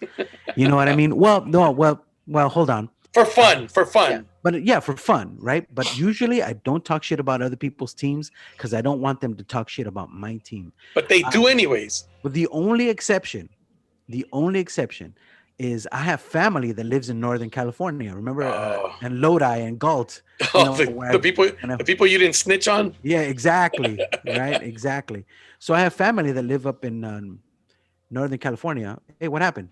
Did I go mute? No, I hear you. Oh, no, okay. you're there. All right. So they're big San Francisco Giants fans, you know. So they will talk shit, especially when the Giants were good, when they were winning those World Series every other year. You know what I mean? The family they were brutal. They would talk a lot of shit. And it's funny. It was funny. And since the Giants suck, they never say anything anymore. They're really quiet now, you know. But it would piss me off if somebody was to do that, obviously. But yeah, that's why I don't get involved in that. Like, especially football season. This is one of the things that I like about football season is that I don't have a favorite football team. You don't root for LA? Come on. Why do you root for the Dodgers? Because they're from LA? No, because my cousin used to work for the Dodgers, and so it was a family thing. You know what I mean? Why do you root for the Lakers? Because they're from LA? Because I know black people, and black people, no. Black people don't root for the Lakers. Don't get me wrong. Listen, don't get me wrong. I'd like to see the home teams win. Sure, I'd like to see the Rams win. Absolutely. You know what I mean? When the Chargers too. Don't forget Chargers too. Yeah, okay, sure. Yeah. You know, I check to see if the Chargers win from time to time, but I'm not a big fan of the Rams or the Chargers. Yeah. You know what I mean? So that being said, when people talk a lot of shit during football season, you know, like for example, Benny Mena and Aurelio Miguel Bocanegra. Oh yeah, they go at it. These two talk so much shit to each other. You know what I mean? And a lot of the times it sounds like it's personal, but you know it's not. No, especially they've been between doing those two guys. Yeah, those two guys are friends. You know what I mean? They're good friends. They wouldn't, it's not personal. You know it's not personal. But when you see it, if you don't know them, if you see the comments that they leave each other on Facebook, you're like, fuck, these dudes hate each other. You know what I mean? Like, because they say some crazy shit. I'm in a perfect position to talk about people's football team. You know, I could talk shit about people's favorite football team because nobody can talk shit about mine because I don't have one. Oh, you're the worst kind of I hate those people. Oh, you were going to call me a faggot, weren't you? No, I hate those fans. Oh. Because like there's dudes on the message boards that'll be like, you fucking the Lakers lost. And then people are like, fuck you, man. Who's your team? I don't have a team. Like, oh, what the fuck? Then you shouldn't be talking shit, dude. And like, that's why I don't. That's why I don't. I'm saying I'm perfect for that. Right? Horacio, like if somebody tells you, vale madre el Toluca, ¿y tú a quién le vas? Yo no tengo equipo, yo le voy a los jugadores. Like, ¿y entonces qué chingados te metes, cabrón? Yeah, like, what kind of shit is that? Exactly. Y por eso no chingados me meto. Do you take it personal, Horacio, when people talk shit about Toluca? I don't really give a fuck. No? No, because it's a really old team, and it had a very good streak. Well, when you were younger, were you very defensive? When I was like super young, they sucked. Oh, so I wouldn't say anything. But Cardoso. My late teenage, they started to get really good, and so I was a pain in the ass for the rest of the teams. See? Because when I came and lived in the city, Toluca was winning, and I was pissing everyone off because my friends here go to Pumas. Yeah. If they root for America, they're not my friends. Why does everybody hate America? It's what do you think about Pats fans, for example, in football? Patriots fans? Patriots fans to me are Johnny-come-latelys because the Patriots sucked all my life. Like they did. Yeah. The Patriots sucked in the 80s. And when they won, growing up, a lot of shady things. behind their winnings, right?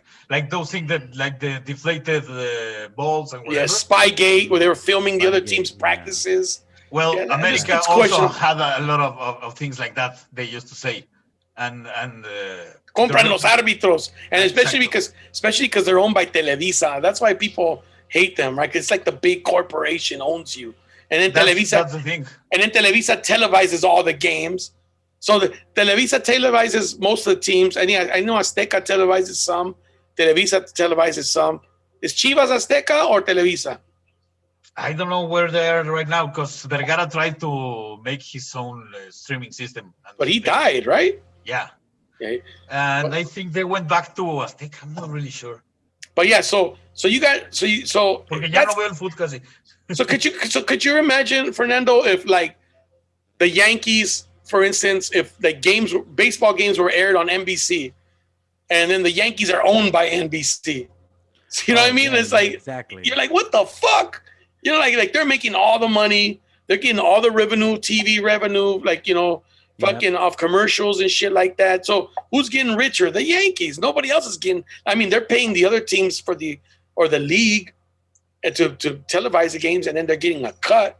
But ultimately, that TV station, which is supposed to be separate, right? But it's not, because they own the fucking team. Yeah, exactly. You know what I mean? That's how America is. America is owned by Televisa, and then Televisa used to own like 5 teams. They own a lot of teams, yes. Yeah, they owned I think they owned the team that moved to Necaxa. They owned Veracruz at one time. They owned. I don't know about Veracruz, but they owned a lot of teams. And these are all teams that play in the same league? Yeah. They're the same owner. Wow. It's not a single owner, but they were the majority holders. They're like the umbrella corporation, and then you got these little corporations. Yeah, it's like a sub corporation. Right. It's fucking weird, dude. That's so, like, for instance, the guy who owns los Cholos de Tijuana owns los Dorados de Sinaloa. It's the same owner. Hank Ron. He owns them. What is the name of the team in Toluca? Diablos Los Rojos Diablos. del Toluca. The Red Diablos Rojos? Red Bulls? Red Devils. Red Devils. Oh, that's right. Yeah, Red Devils at Toluca. Oh, okay. All right. We had this conversation before. We were talking about that one TV show, Club de Cuervos, on Netflix. Oh, yeah. Right. Isn't that team supposed to be from Toluca? Cuervos de Toluca? No. They invented a town in Michoacán. I don't remember the name because I never seen the show. Oh, right. It's not Toluca. It's Santos de Torreón. Los Laguneros. No, I'm trying to remember what the fuck. Hey, I was reading this article today. Sorry, I switched direction here because we talked about this the other day about. This is what I hate. I wanted to talk about this and I just totally forgot. Got caught off guard. We were talking. I hate when women write articles about what men want. Like, how do you fucking know what men want? Like, so this lady wrote, this is a Psychology Today. I read a lot of shit in that Psychology Today because I find it interesting, like all the psychology shit and all that. Mm-hmm. But when they get into like relationships and all that, like the 4 top relationship desires of men and women, right? Mm-hmm. So she's saying men and women, but we know her name is Rita Watson, white lady. She looks like a fucking, I don't want to prejudge her, be prejudiced, but she looks like a Karen. She looks like the poster child of a Karen, right? For Karen Association of So America. how many fucking Mexican or Latino, how many men of color do you think she interviewed for this? Or would you assume? I'm going to go with 0. 0 probably to 1. I don't know. But, right, that's the assumption we make when we Psychology Today magazine, and then Rita Watson, and then you look at it and you're like, I know this woman, she didn't interview nobody of color. So how can she say all men want this shit? Right. Maybe, and that's because it's different by culture. But anyways, so here's 4 things that women want. She said, this is what women want. They want, okay, I want you to say true or bullshit, all right? Okay. One or the other, true or bullshit. All right. Number 1, women want loving devotion in a committed relationship. I'm going to go with true. True? I think true. What about you, Horacio? It's I can go with none. It's a mixture of both. Okay, so this is Because they ideally want the first thing, yeah. but sometimes they act in a whole different direction. You know. Wait. Elaborate, dude. What do you mean they act in a whole different direction? What do you mean?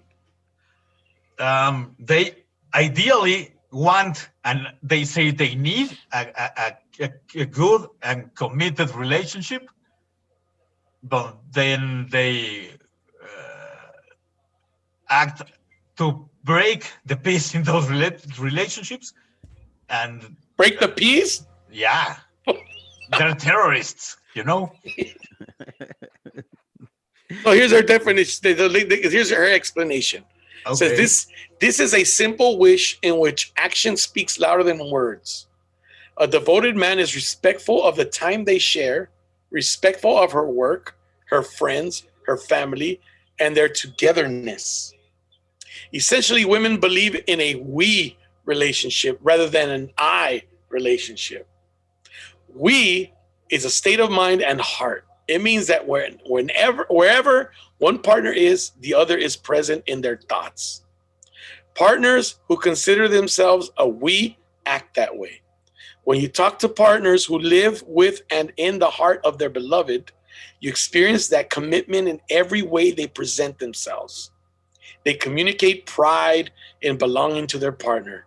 It's a powerful feeling of us over anyone or anything else. This is what I fucking say, dude. This is the problem. This is the problem. This is why men and women fucking grow apart. Because women read shit like this. Like, yes. I'm just They sorry. want to believe it. They want to believe it. This That's is a the thing. They just want to. This is a fucking novela, bro. What do you guys think about saying we are pregnant? Yeah, exactly. How are you gonna say we are pregnant? Somebody has a joke about that.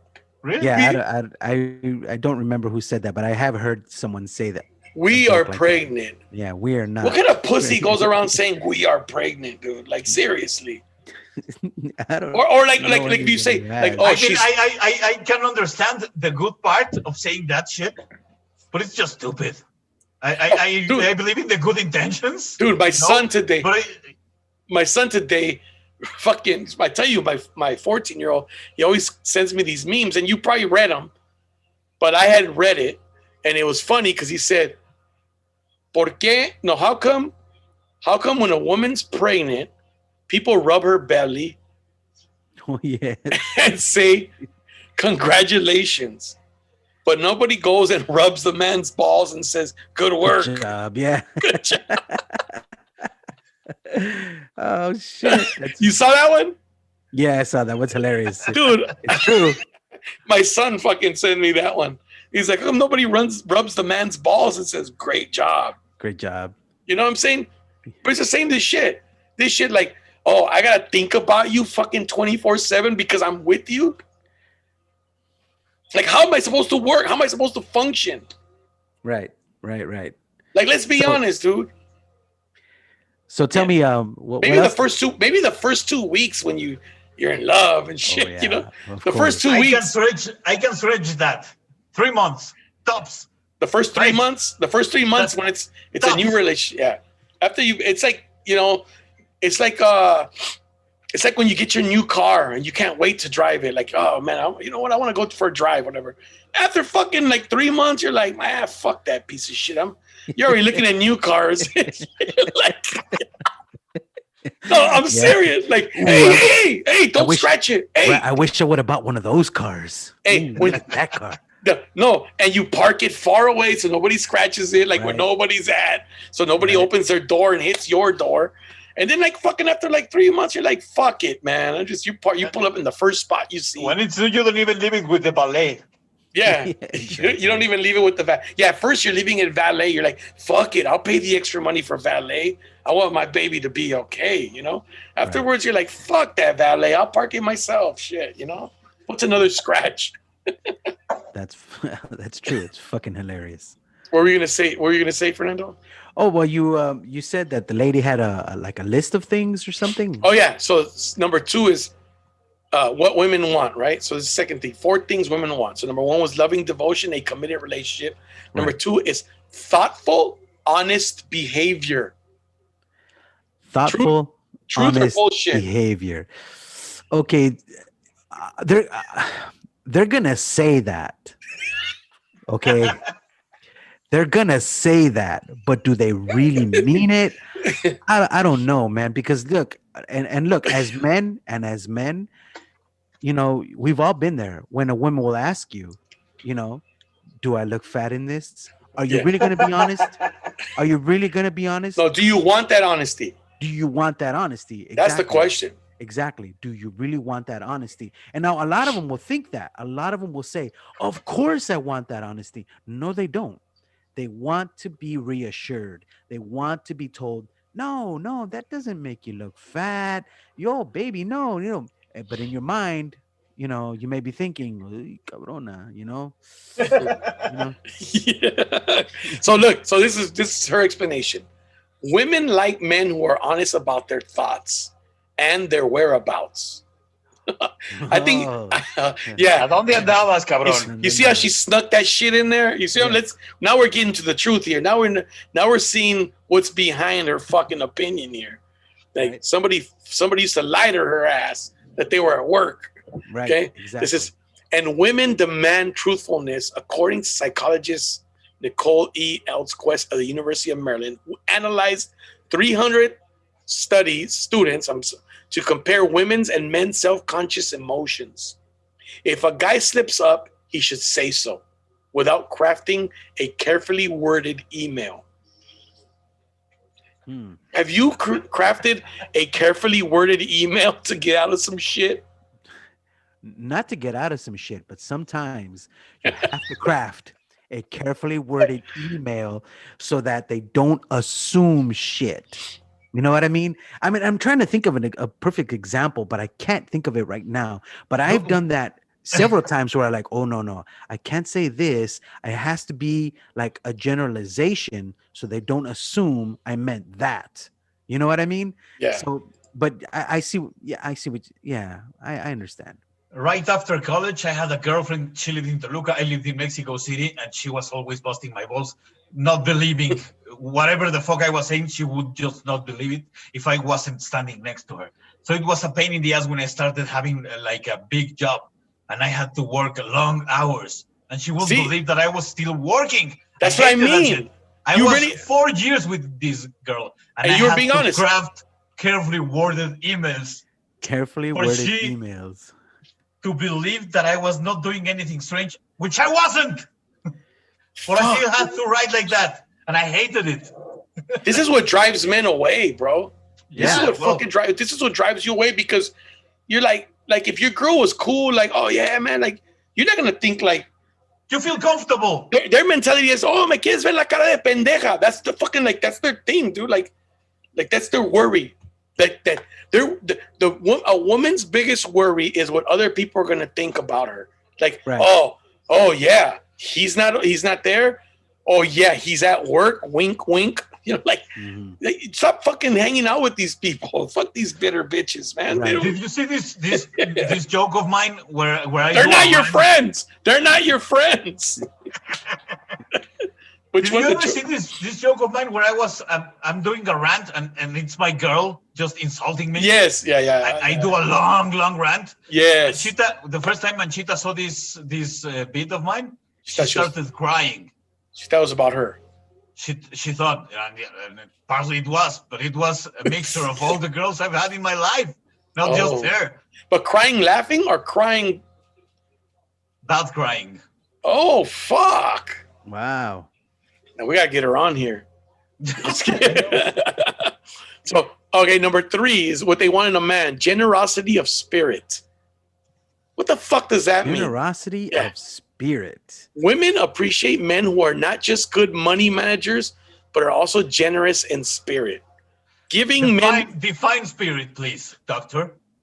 giving men value women In talking to men, it is refreshing to find how many really enjoy coming up with gifts that they know will be will be appreciated. Okay, so we're getting to the gifts.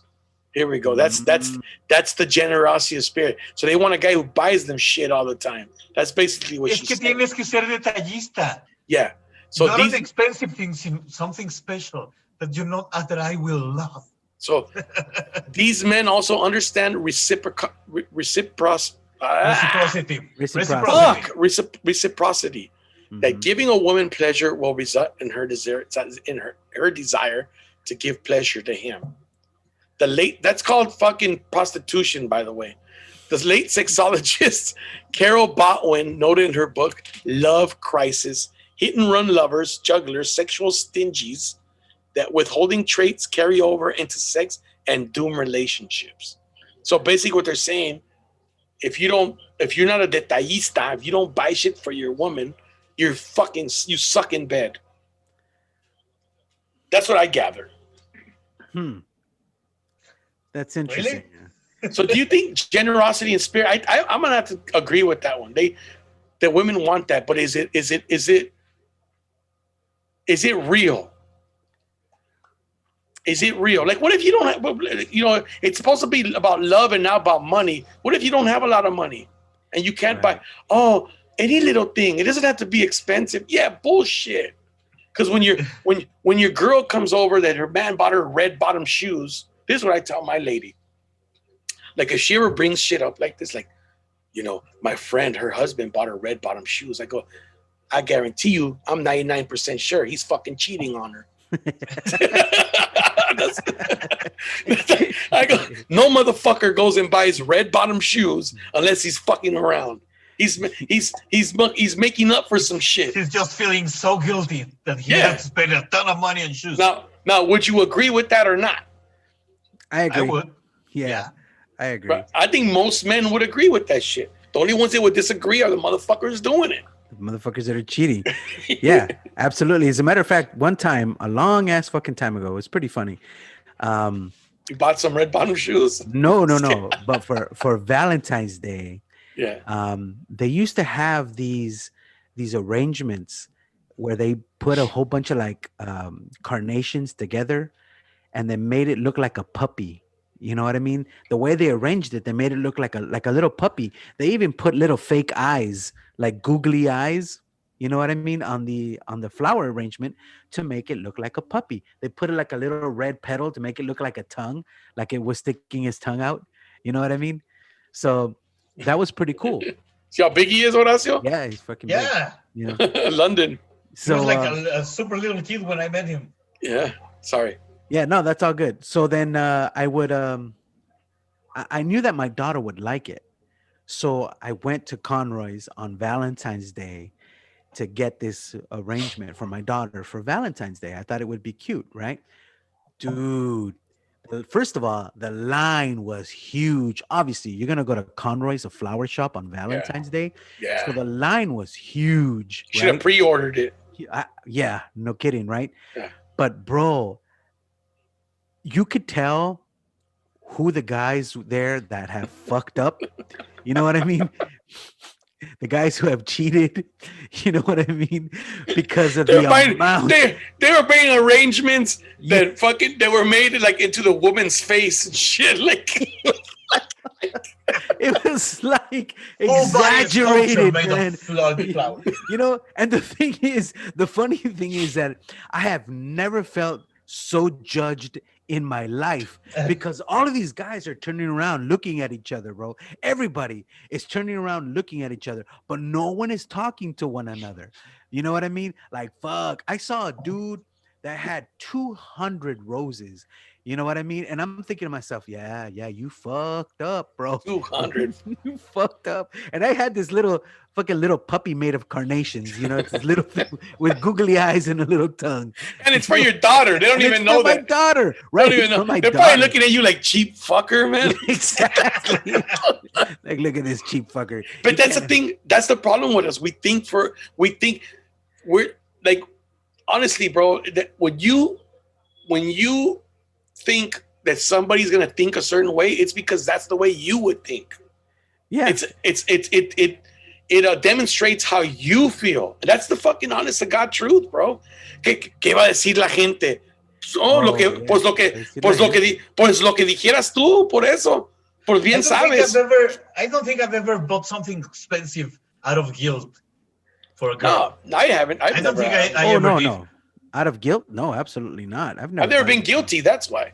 Yeah, that's Eso. same. Hey, Same. no, so I set the bar high though because I remember I bought my wife. But you know, downtown you get the roses cheap, right? Yes. Like Flower if you go, district, if you go downtown Los Angeles, dude. So I bought this fucking huge floral arrangement for my wife. It probably would have cost like, I'm not gonna lie, like 140, 150 bucks. Like outside of downtown LA. I bought it for like $35, bro.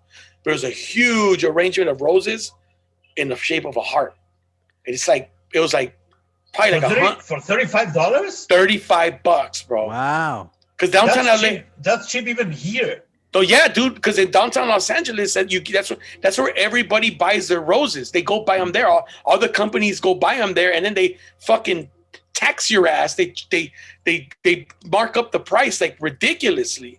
Te cobran como 6-7 veces más. You know what I'm saying? So that's why I went to. So I just happened to be in downtown. And I saw a flower shop, and I knew Valentine's Day or something was her birthday. Something was coming up, and I said, you know what? I'm just gonna buy them now. Fuck that. I'm not gonna come back on Valentine's Day. It's gonna be packed. It was like a day before or some shit, and I think she was with me, and she had gone around the corner, and I bought them. And when she came back, they were in the car. And like, hey, here you go, here you go. Fucking don't ask for shit tomorrow, all right? You know where else you can see lines besides flower shops? Where? In Valentine's Day? Motels. Oh, there's lines? A line? In Mexico, yeah. God damn. Lines. Cars in line. ¿Los moteles de paso o qué? Los moteles, so a motel de paso, Fernie, that's what they call those cheap little motels, like a Momo, a Mosey Wozy. Yes. You know, like those that you pay by the hour or whatever. That's what they call. But over there in Mexico, they got motels where you go in with your car and everything, and it's hidden. You pull in with the car entirely, and then you go into the room. You park it, they close the gate, and Yeah. you just go up to your room. Wow. That way, so you can cheat. Nobody sees you. Yeah. So supposedly Wow. nobody sees you. Wow. So And that's then I- even when you come out like between walls and shit. It's like a maze, like a labyrinth. It's fucking crazy. wow. So basically, your privacy is top concern. Yeah, That's and they're always like a ways out of town, like not a ways out of town, but like on the outskirts of town. That's where you have to go all the way over there. So like, what the fuck? You're late. If your lady's out there, then she's fucking around too, because there's no reason for her to be all the way over there. You know, Right. like I followed you. Yeah, my ass. You followed me. You were fucking around. Anyways, so the last one. Here's number 4. What women want. What was it? 4 things women want. Yeah. Relationship desires is satisfying sex. Satisfying sex. Okay. So individuals' definition of satisfying sex range from romantic to wild and crazy. And with 75 million readers of romance novels, goddamn, the fantasy of being the 75 million readers of romance novels, that's crazy. The fantasy of being courted has clearly not lost its attraction. And yes, it is sheer romance when 2 people experience the power of love by transcending all obstacles. Wow. See, you see what I'm saying? Remember what I said? Obstacles. Remember what I said? obstacles Do you remember what I face? said? Do you remember what I said at the beginning before I read this shit? Do you remember what I said? I said her name is Rita Watson. Yes. In Psychology Today, how many people of color did she interview for this fucking art to come up with these conclusions? Because this is just women. I'm gonna give you the men right now. Okay? But Okay. satisfying sex. Experience the power of love by transcending all obstacles. Have you ever felt that way? No. After sex? Like, wow, honey, we just transcended all obstacles. Like, No, I can't say. I mean, wow, honey, we didn't get caught by your husband. That's an obstacle. Sure. You know Like, what I wow, mean? my card wasn't declined. Exactly, right? Yeah, that's an That's it. obstacle. Yeah, Woo! okay. Woo! I had enough in there. Luckily, I deposited those $10 today. Exactly. Dude, You I know, remember being broke and depositing $4 so I could take out a 20. wow. Dude, I remember being that broke when I was a college student. Yeah. Oh, I no, would I have, remember. I remember I those would, days too. I would have.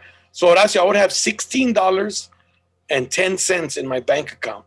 So I can't take out $20 because the minimum you can take out is 20. So I have to go depositar $4 para So you sacar could take out 20. your 20. So I can take Yeah. out my 20. Wow. I Broke remember as There that. was fuck. this ATM inside my college campus when I was studying in Puebla. Yeah. There was this ATM machine that used to give billetes de 20. 20 Oh, pesos is like a buck. Yeah. It's the only time ATM I've ever seen in the whole world that gives that little denomination. The only one. There used to be one in Los I Alamitos. used to call that. I used to call fives. that ATM mi papá. Mi papá. Voy a ver a mi papá. Voy con mi papá. Right. But you were transcending obstacles, man. Nice. I mean, everything in the power of love and everything in the name of love. The thing about transcending obstacles, I don't think that was about sex, right? It's just like that romantic, exaggerated kind of nobly style of thing that's says- how you conquer love and you struggle for her. Right. What obstacles did you transcend? You She bought said- her something to drink to drink in a bar. She said it is sheer romance when two people experience the power of love by transcending all obstacles. Wow. Yeah, some Romeo and Juliet shit. Yeah, exactly. You know, like this, and that's the thing. See, this is what pisses me off is that women read this shit and then they expect you to act that way, man. And it's not real. We got fucking. It's not like look. In a perfect world, maybe we would be that way, but the that world is not publication said perfect. that she's a psychologist or something like that. Yes. Because she's just writing as a novelist and not as a. I was gonna No, say or- that sounds like a novel. It doesn't sound Yeah. like No, she's an MPH. Served for over 10 years as Director of Policy and Education, Department of Psychiatry, and she continues as an Associate Fellow at Yale's Ezra Well, Stiles College. That writing doesn't match with a psychiatrist. Not all. She's just writing the way she loves to. But that's not science at all. You know? They asked a bunch of people who speak as ridiculous as she does, and they just made a compilation of that stuff. That's not science. No, she wrote this article. That's her article. Wow. So yeah, so she's yeah. So here's 4 things men want. What do you think number 1 is? Sex. There you go. Sex. It's bam. Right at the top. Fernando's laughing. It says, one young man once complained to me. She's already starting negative and shit. Of course. Funny, once it gets to the men. Sometimes my girlfriend is in the kitchen and she looks so sexy in a cute domestic way. So I go over to her and I try to be romantic and she says, not now, I'm cooking. That's almost as bad as not tonight, dear. But women's and men's sexual desires do change somewhat over time. Oh, okay. So now it's okay for women to fucking, you know what I mean? Change over time. Men's sexual desires may tend to remain at their peak for longer periods of time, whereas many women may experience a diminished sexual drive at menopause. Sociologist Edward O. Lauman of the University of Chicago, the lead author of a major survey of sexual practices, the Social Organization of Sexuality, Sexual Practices in the United States, told me that at a certain stage, men trade up for younger women. This is often related to sexual desire. Lauman noted that this is the reason why so many women die alone in nursing homes, while men die in the arms of a partner. What? Okay. I knew it was biased, cause goddamn, she went pretty fucking far on the bias trip, bro. Yep. You know what I mean? Like, how many? Dude, I know some lonely motherfuckers that died alone. That's bullshit. Right. That's right. And you can only really get a younger partner if you have the money, only if you can afford it. Yeah, and he's saying that in the United States, that's fucking everywhere. Yeah, That's everywhere. There's men in Mexico with younger women. There's men in fucking Puerto Rico with younger women. There's men in Russia with younger women. And we talked about this. Like, I'm not about that shit. Like, I mean, I guess if you're gonna say a younger woman, maybe a younger woman for me, like if let's just say if I was single, I'm 45 years old. I think maybe the youngest probably would be 33, maybe 32, somewhere around there. I don't know. I couldn't see myself with a 28-year-old, bro. No, we've talked about this. You're right. No. Unless she was like super duper like hot. No. Oh. Like, yeah, well, you fucking dick. Yeah, that. No, and maybe mature. Like, I mean, women are mature, but like, you know what I'm saying? Like, but goddamn, dude, do you really want like? Here we go again. Do you really want to walk into a restaurant and have people just stare at you? Look at this old fucker, right? With this young hot chick, girl. And then they just start wondering, what does he do for a living? He must have money. Dude, I use Tinder or Bumble, and I just think, oh wow, she's so hot. 21. Adios. Oh God, she's hot. 22. Adios. Really? Do you do that? Yeah, I can swipe right to a 22. I'm 43, almost 43.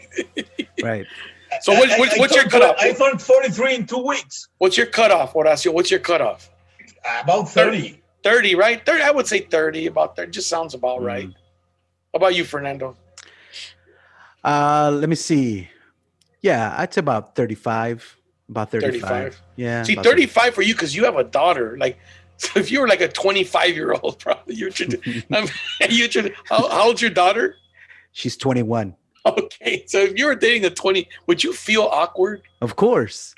Yeah, like I'm dating one of my daughter's friends. And to tell your daughter, but she's really hot, huh, honey? She's a waitress at a fucking mariscos place. Oh shit, that is weird. She knows how to make a good aguachile. Good aguachile. Good cocktail de camarón. Yeah, like, extra avocado. Like that just. But you see how negative she got with the man. Okay, let's move on so we could move on. Well, we can end with this. So number 2 is freedom. That's what men want. Freedom. Many men desire to feel free, not to be boxed in by questions like, "What are we doing this weekend?" or "Why didn't you call?" If they do not answer phone messages, texts, or emails right away. Okay, it may be that they feel they should be exempt. Women facing this response may need to decide whether they will accept it or decide that a partner is no longer worth the effort. Wow. See, and that's the thing. And again, she's going negative. You know what I mean? And again, because she's talking about what men want, but she's talking about, well, women are just going to break up. You know what I mean? And going back to the list of women, or what women said, women want to know your whereabouts. Yeah. See, that is in direct contradiction. I mean, that's butting heads right there. Women want to know your whereabouts and men want freedom. You know, let me tell you something. Let's go back to what Horacio was saying earlier when he said that he had a girlfriend that, or when he started working long hours, right? And, you know, you had a girlfriend that wanted to know where you were. That I was going to bring it up, but I forgot. Something similar happened to me that same way. You know what I mean? Where I'm working long, odd hours at the hospital, whatever. I was dating this girl, you know, and same deal. She didn't believe me. You know, she didn't believe me. Oh, yeah, you guys are doing surgery at 8:00 at night. I'm like, yes. You know, the hospital is open 24 hours. The surgery goes on 24 hours. We never stop. Somebody has a heart attack. We're going to have to hold this until the morning. We're going to have to wait until 9:00 in the morning. Yeah. I know you had a heart attack right now, but we're going to have to wait. No, it's 24 hours. We never stop. Yeah. You know, have to go home. My girlfriend's waiting. Yeah, exactly. I'm sorry. Please sir. don't die. I'll be back tomorrow. I know that your appendix is about to explode, but can you hold on for a second? My ship's over. Yeah, exactly. So this happened a few times, and so what I did is I would tell her, you know what, sweetie, I'm really hungry. Why don't you bring me something to eat here at the hospital? And so that way she knew that I was at the hospital. And you know what? The first few times, even if I wasn't hungry, I would tell her that. And the first few times, she actually did. She actually brought me something to eat. But after a while, she's like, no, I'm sorry, I can't. Well, bitch, it's because now you know that I'm here. Yeah. You know what I mean? Now you're reassured that I'm here. Yeah. And now you See? don't want to bring me something. You don't want to go out of your way for me. You know what I mean? So the first few times when I would tell her, please bring me something to eat. I'm hungry. That way she'll know, oh yeah, he's here. He's at the fucking hospital doing appendixes at 9, 10, 11 o'clock at night. Yes, we were. You know, so I'm sorry. Go ahead, continue. Next one. Number 3 is forgiveness. So men want forgiveness. The majority. Why do you laugh, Fernando? Says the majority of young and middle-aged men I have interviewed say that forgiveness is huge to them, and that the grudges are wedges in their relationships. When these issues arise, they're ready to have the relationship talk. Okay, of the psychologist Sonia Lyubomirsky of the University of California, Riverside, has written of the importance of the forgiveness factor in relationships.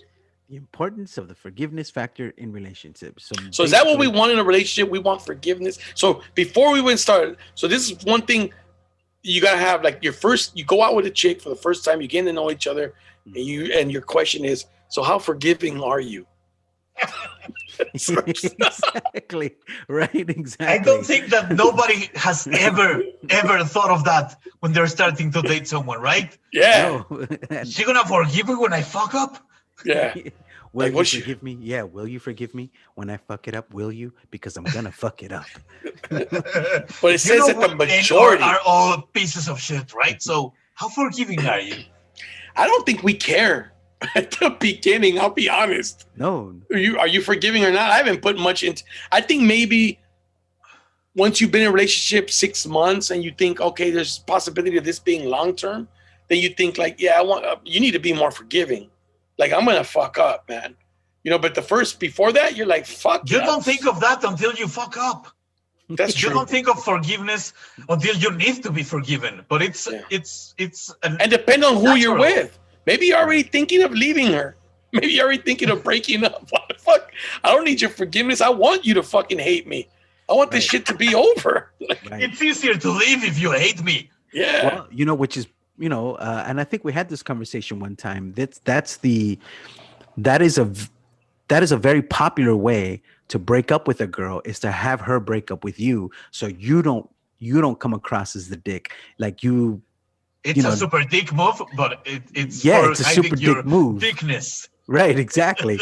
You know what I mean? But you know, you start telling her things like, hey, you know what? My last relationship, you know, we had threesomes all the time. And well, you know, that's what I'm used to. You know, you're going to have to bring a girl into this relationship so we can have threesomes. And then she'll break up with you. And I know the perfect one. Yeah, exactly. I know. Your coworker, Linda. Your sister. Damn. You know what I mean? Then she'll break up with you, and that's what you wanted. And if she says, okay, I'll bring in my sister, well, you win there too. Yeah. Your tia Lorena. I like her. Bring your prima. The youngest one in your mom's youngest sister, Lorena, was only like 5 years older than you. La de Culiacán. Yeah. The last one, what is it with you in Culiacán, right? Because the women there, they're like the women in Colombia, todas operadas and shit. Not necessarily operadas, but is it known in Mexico? They're hot. That's true, bro. I ain't gonna lie, man. But Guadalajara too, bro.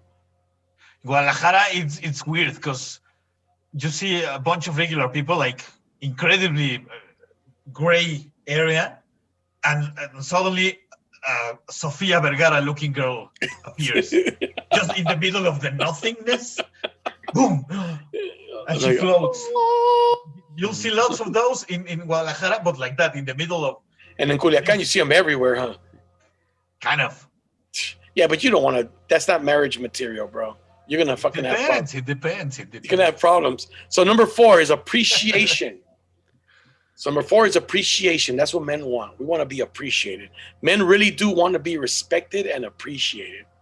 For many, this may mean that they need a lot of stroking. She got that right. Oh, yeah, she got that right.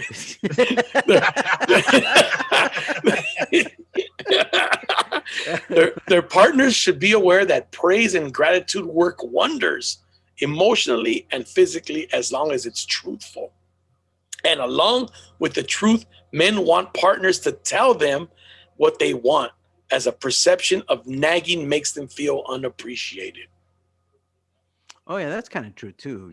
I don't know if nagging annoys me. It doesn't make me feel unappreciated. Right, It's just fucking right. That's what I annoying. meant. Yeah, you're right. That's what I meant. It's annoying. It's not underappreciation. It's annoying. Yeah, like have you ever been with a woman that nags, Horacio? Of course. Is there any other kind? I mean, there are levels. There are levels. People are different, but there's not a single.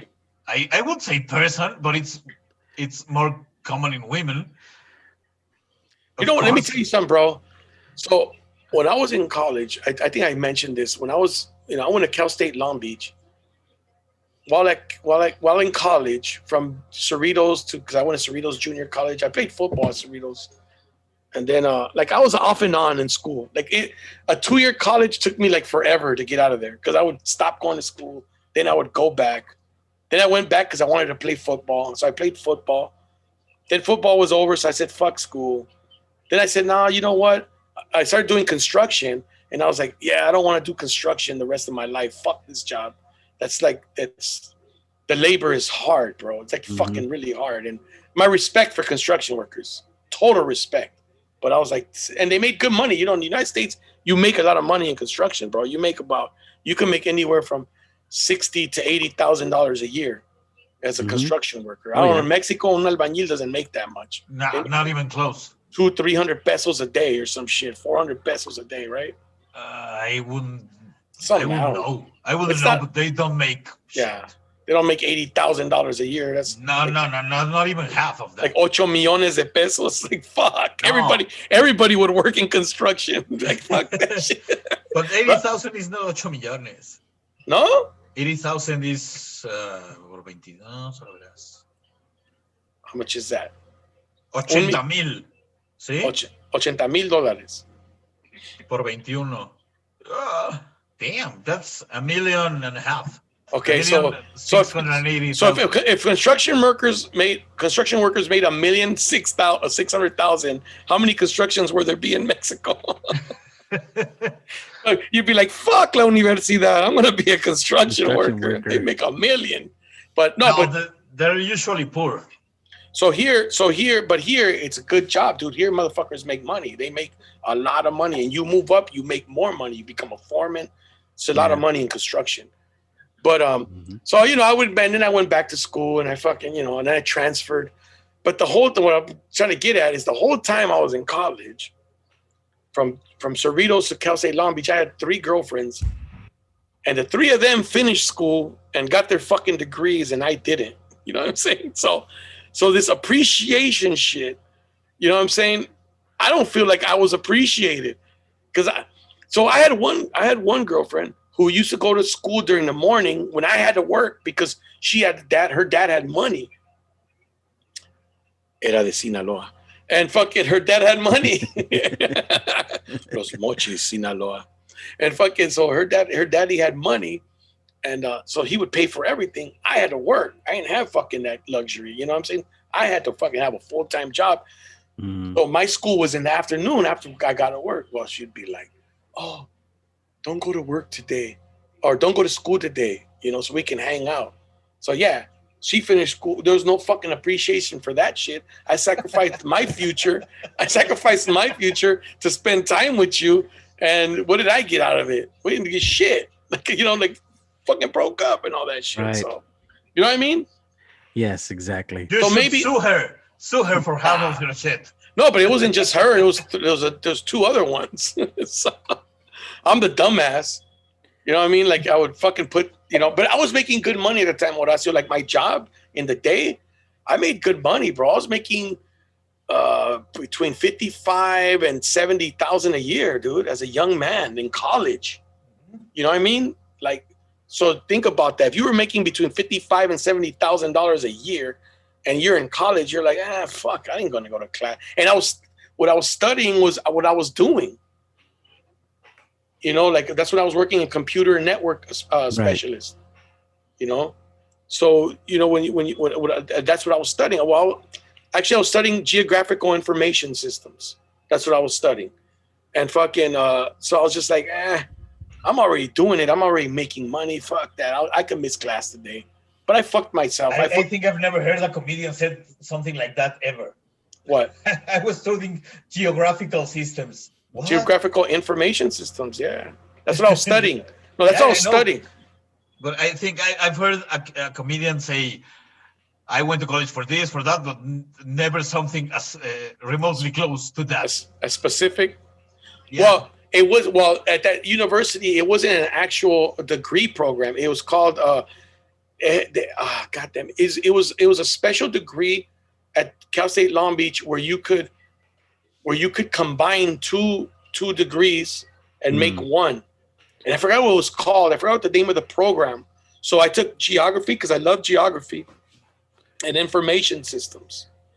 And I that's what I wanted. So GIS, they called it but they did have classes of GIS, geographical information systems and shit. So what do you use that degree for? Like city planning, urban development, or suburban development or rural development, you know, shit like that. Like, so yeah. But I didn't. No, what I'm saying is I've never heard a comedian say he went to school for that kind of shit. Oh, it's awkward. It's awkward and shit. You hear a lot of them saying, I estudié comunicación. What would be like that in a college in the States? Comunicación. It's communications. Yeah, communications. Yeah. Journalism, communication. Yeah, same thing. Yeah, dude. But yeah, so yeah, those are the 4 things men want. Let's go back. Sex, freedom, forgiveness, and appreciation. I like the one that's forgiveness. I think that's hilarious, bro. Women want loving devotion in a committed relationship, thoughtful, honest behavior, generosity of spirit, and satisfying sex. Generosity of spirit. I like that. Generosity of spirit. In other words, afloja el dinero. Generosidad de espiritual. No quiero decirte que lo que quiero es tu dinero, quiero que suene más bonito. Generosidad de espíritu. Exactly. Espiritual, ¿no? Generosidad espiritual. What the fuck? I think we'll end it on that one then, gentlemen. Shit. All right, man. All right. It's 1:16 in the morning in Mexico City. It is. It's 11:16 here. Fernando, I know he has to get up early. But you go to sleep late anyways, huh, Fernie? Usually, yes. Why is that, man? I don't know. It's just the way my body's built. You know what I mean? I don't get a lot of, and you know, and the funny thing is that sometimes I go to sleep really late. You know what I mean? Like on a weekend, you know, and I think I'm going to sleep in. I fucking get up. No, I get up at 7 o'clock in the morning. And sometimes I go to sleep at 2, 3 o'clock in the morning. And I'm up at 7. I'm like, how? Look, right now, how? I'm not working on anything that needs a schedule. I'm waking up at 8 o'clock in the morning. That's dangerous. There's no way I can sleep longer. That's good you're waking up because it's dangerous to get into the pattern of sleeping in. And then when you have to get up, it's like, oh, fuck, I'm not used to it, you know? So that's good that you get up. So what do? Go to Starbucks, hang out, sit down? I'm not going anywhere still. The city is, well, compared to California, it's not that bad, but this is the third country with the most deaf people in the world. Yeah, but you'll be all right, bro. Ain't nothing gonna happen to you. I'm not going out that much. That's why I'm also going kind of crazy. I'm not seeing people. You're getting cabin fever, man. Yeah. You're gonna get cabin fever being inside. Yeah, it sucks. It sucks because it's happened to me where I'm inside and then I go outside. I need to go to the store. I need to do something, dude. I'm not fucking afraid of COVID. I go out there, fucking. I'm like, si me da, yeah, fuck. I mean, dude. Yeah, but I see my parents and they're old, so. Oh yeah, that's fuck. That's what a lot of people worry about. Yeah, exactly. Fuck it. All right, man. All right. We're wrapping this up, people. Thank you guys for watching. Yep. See you guys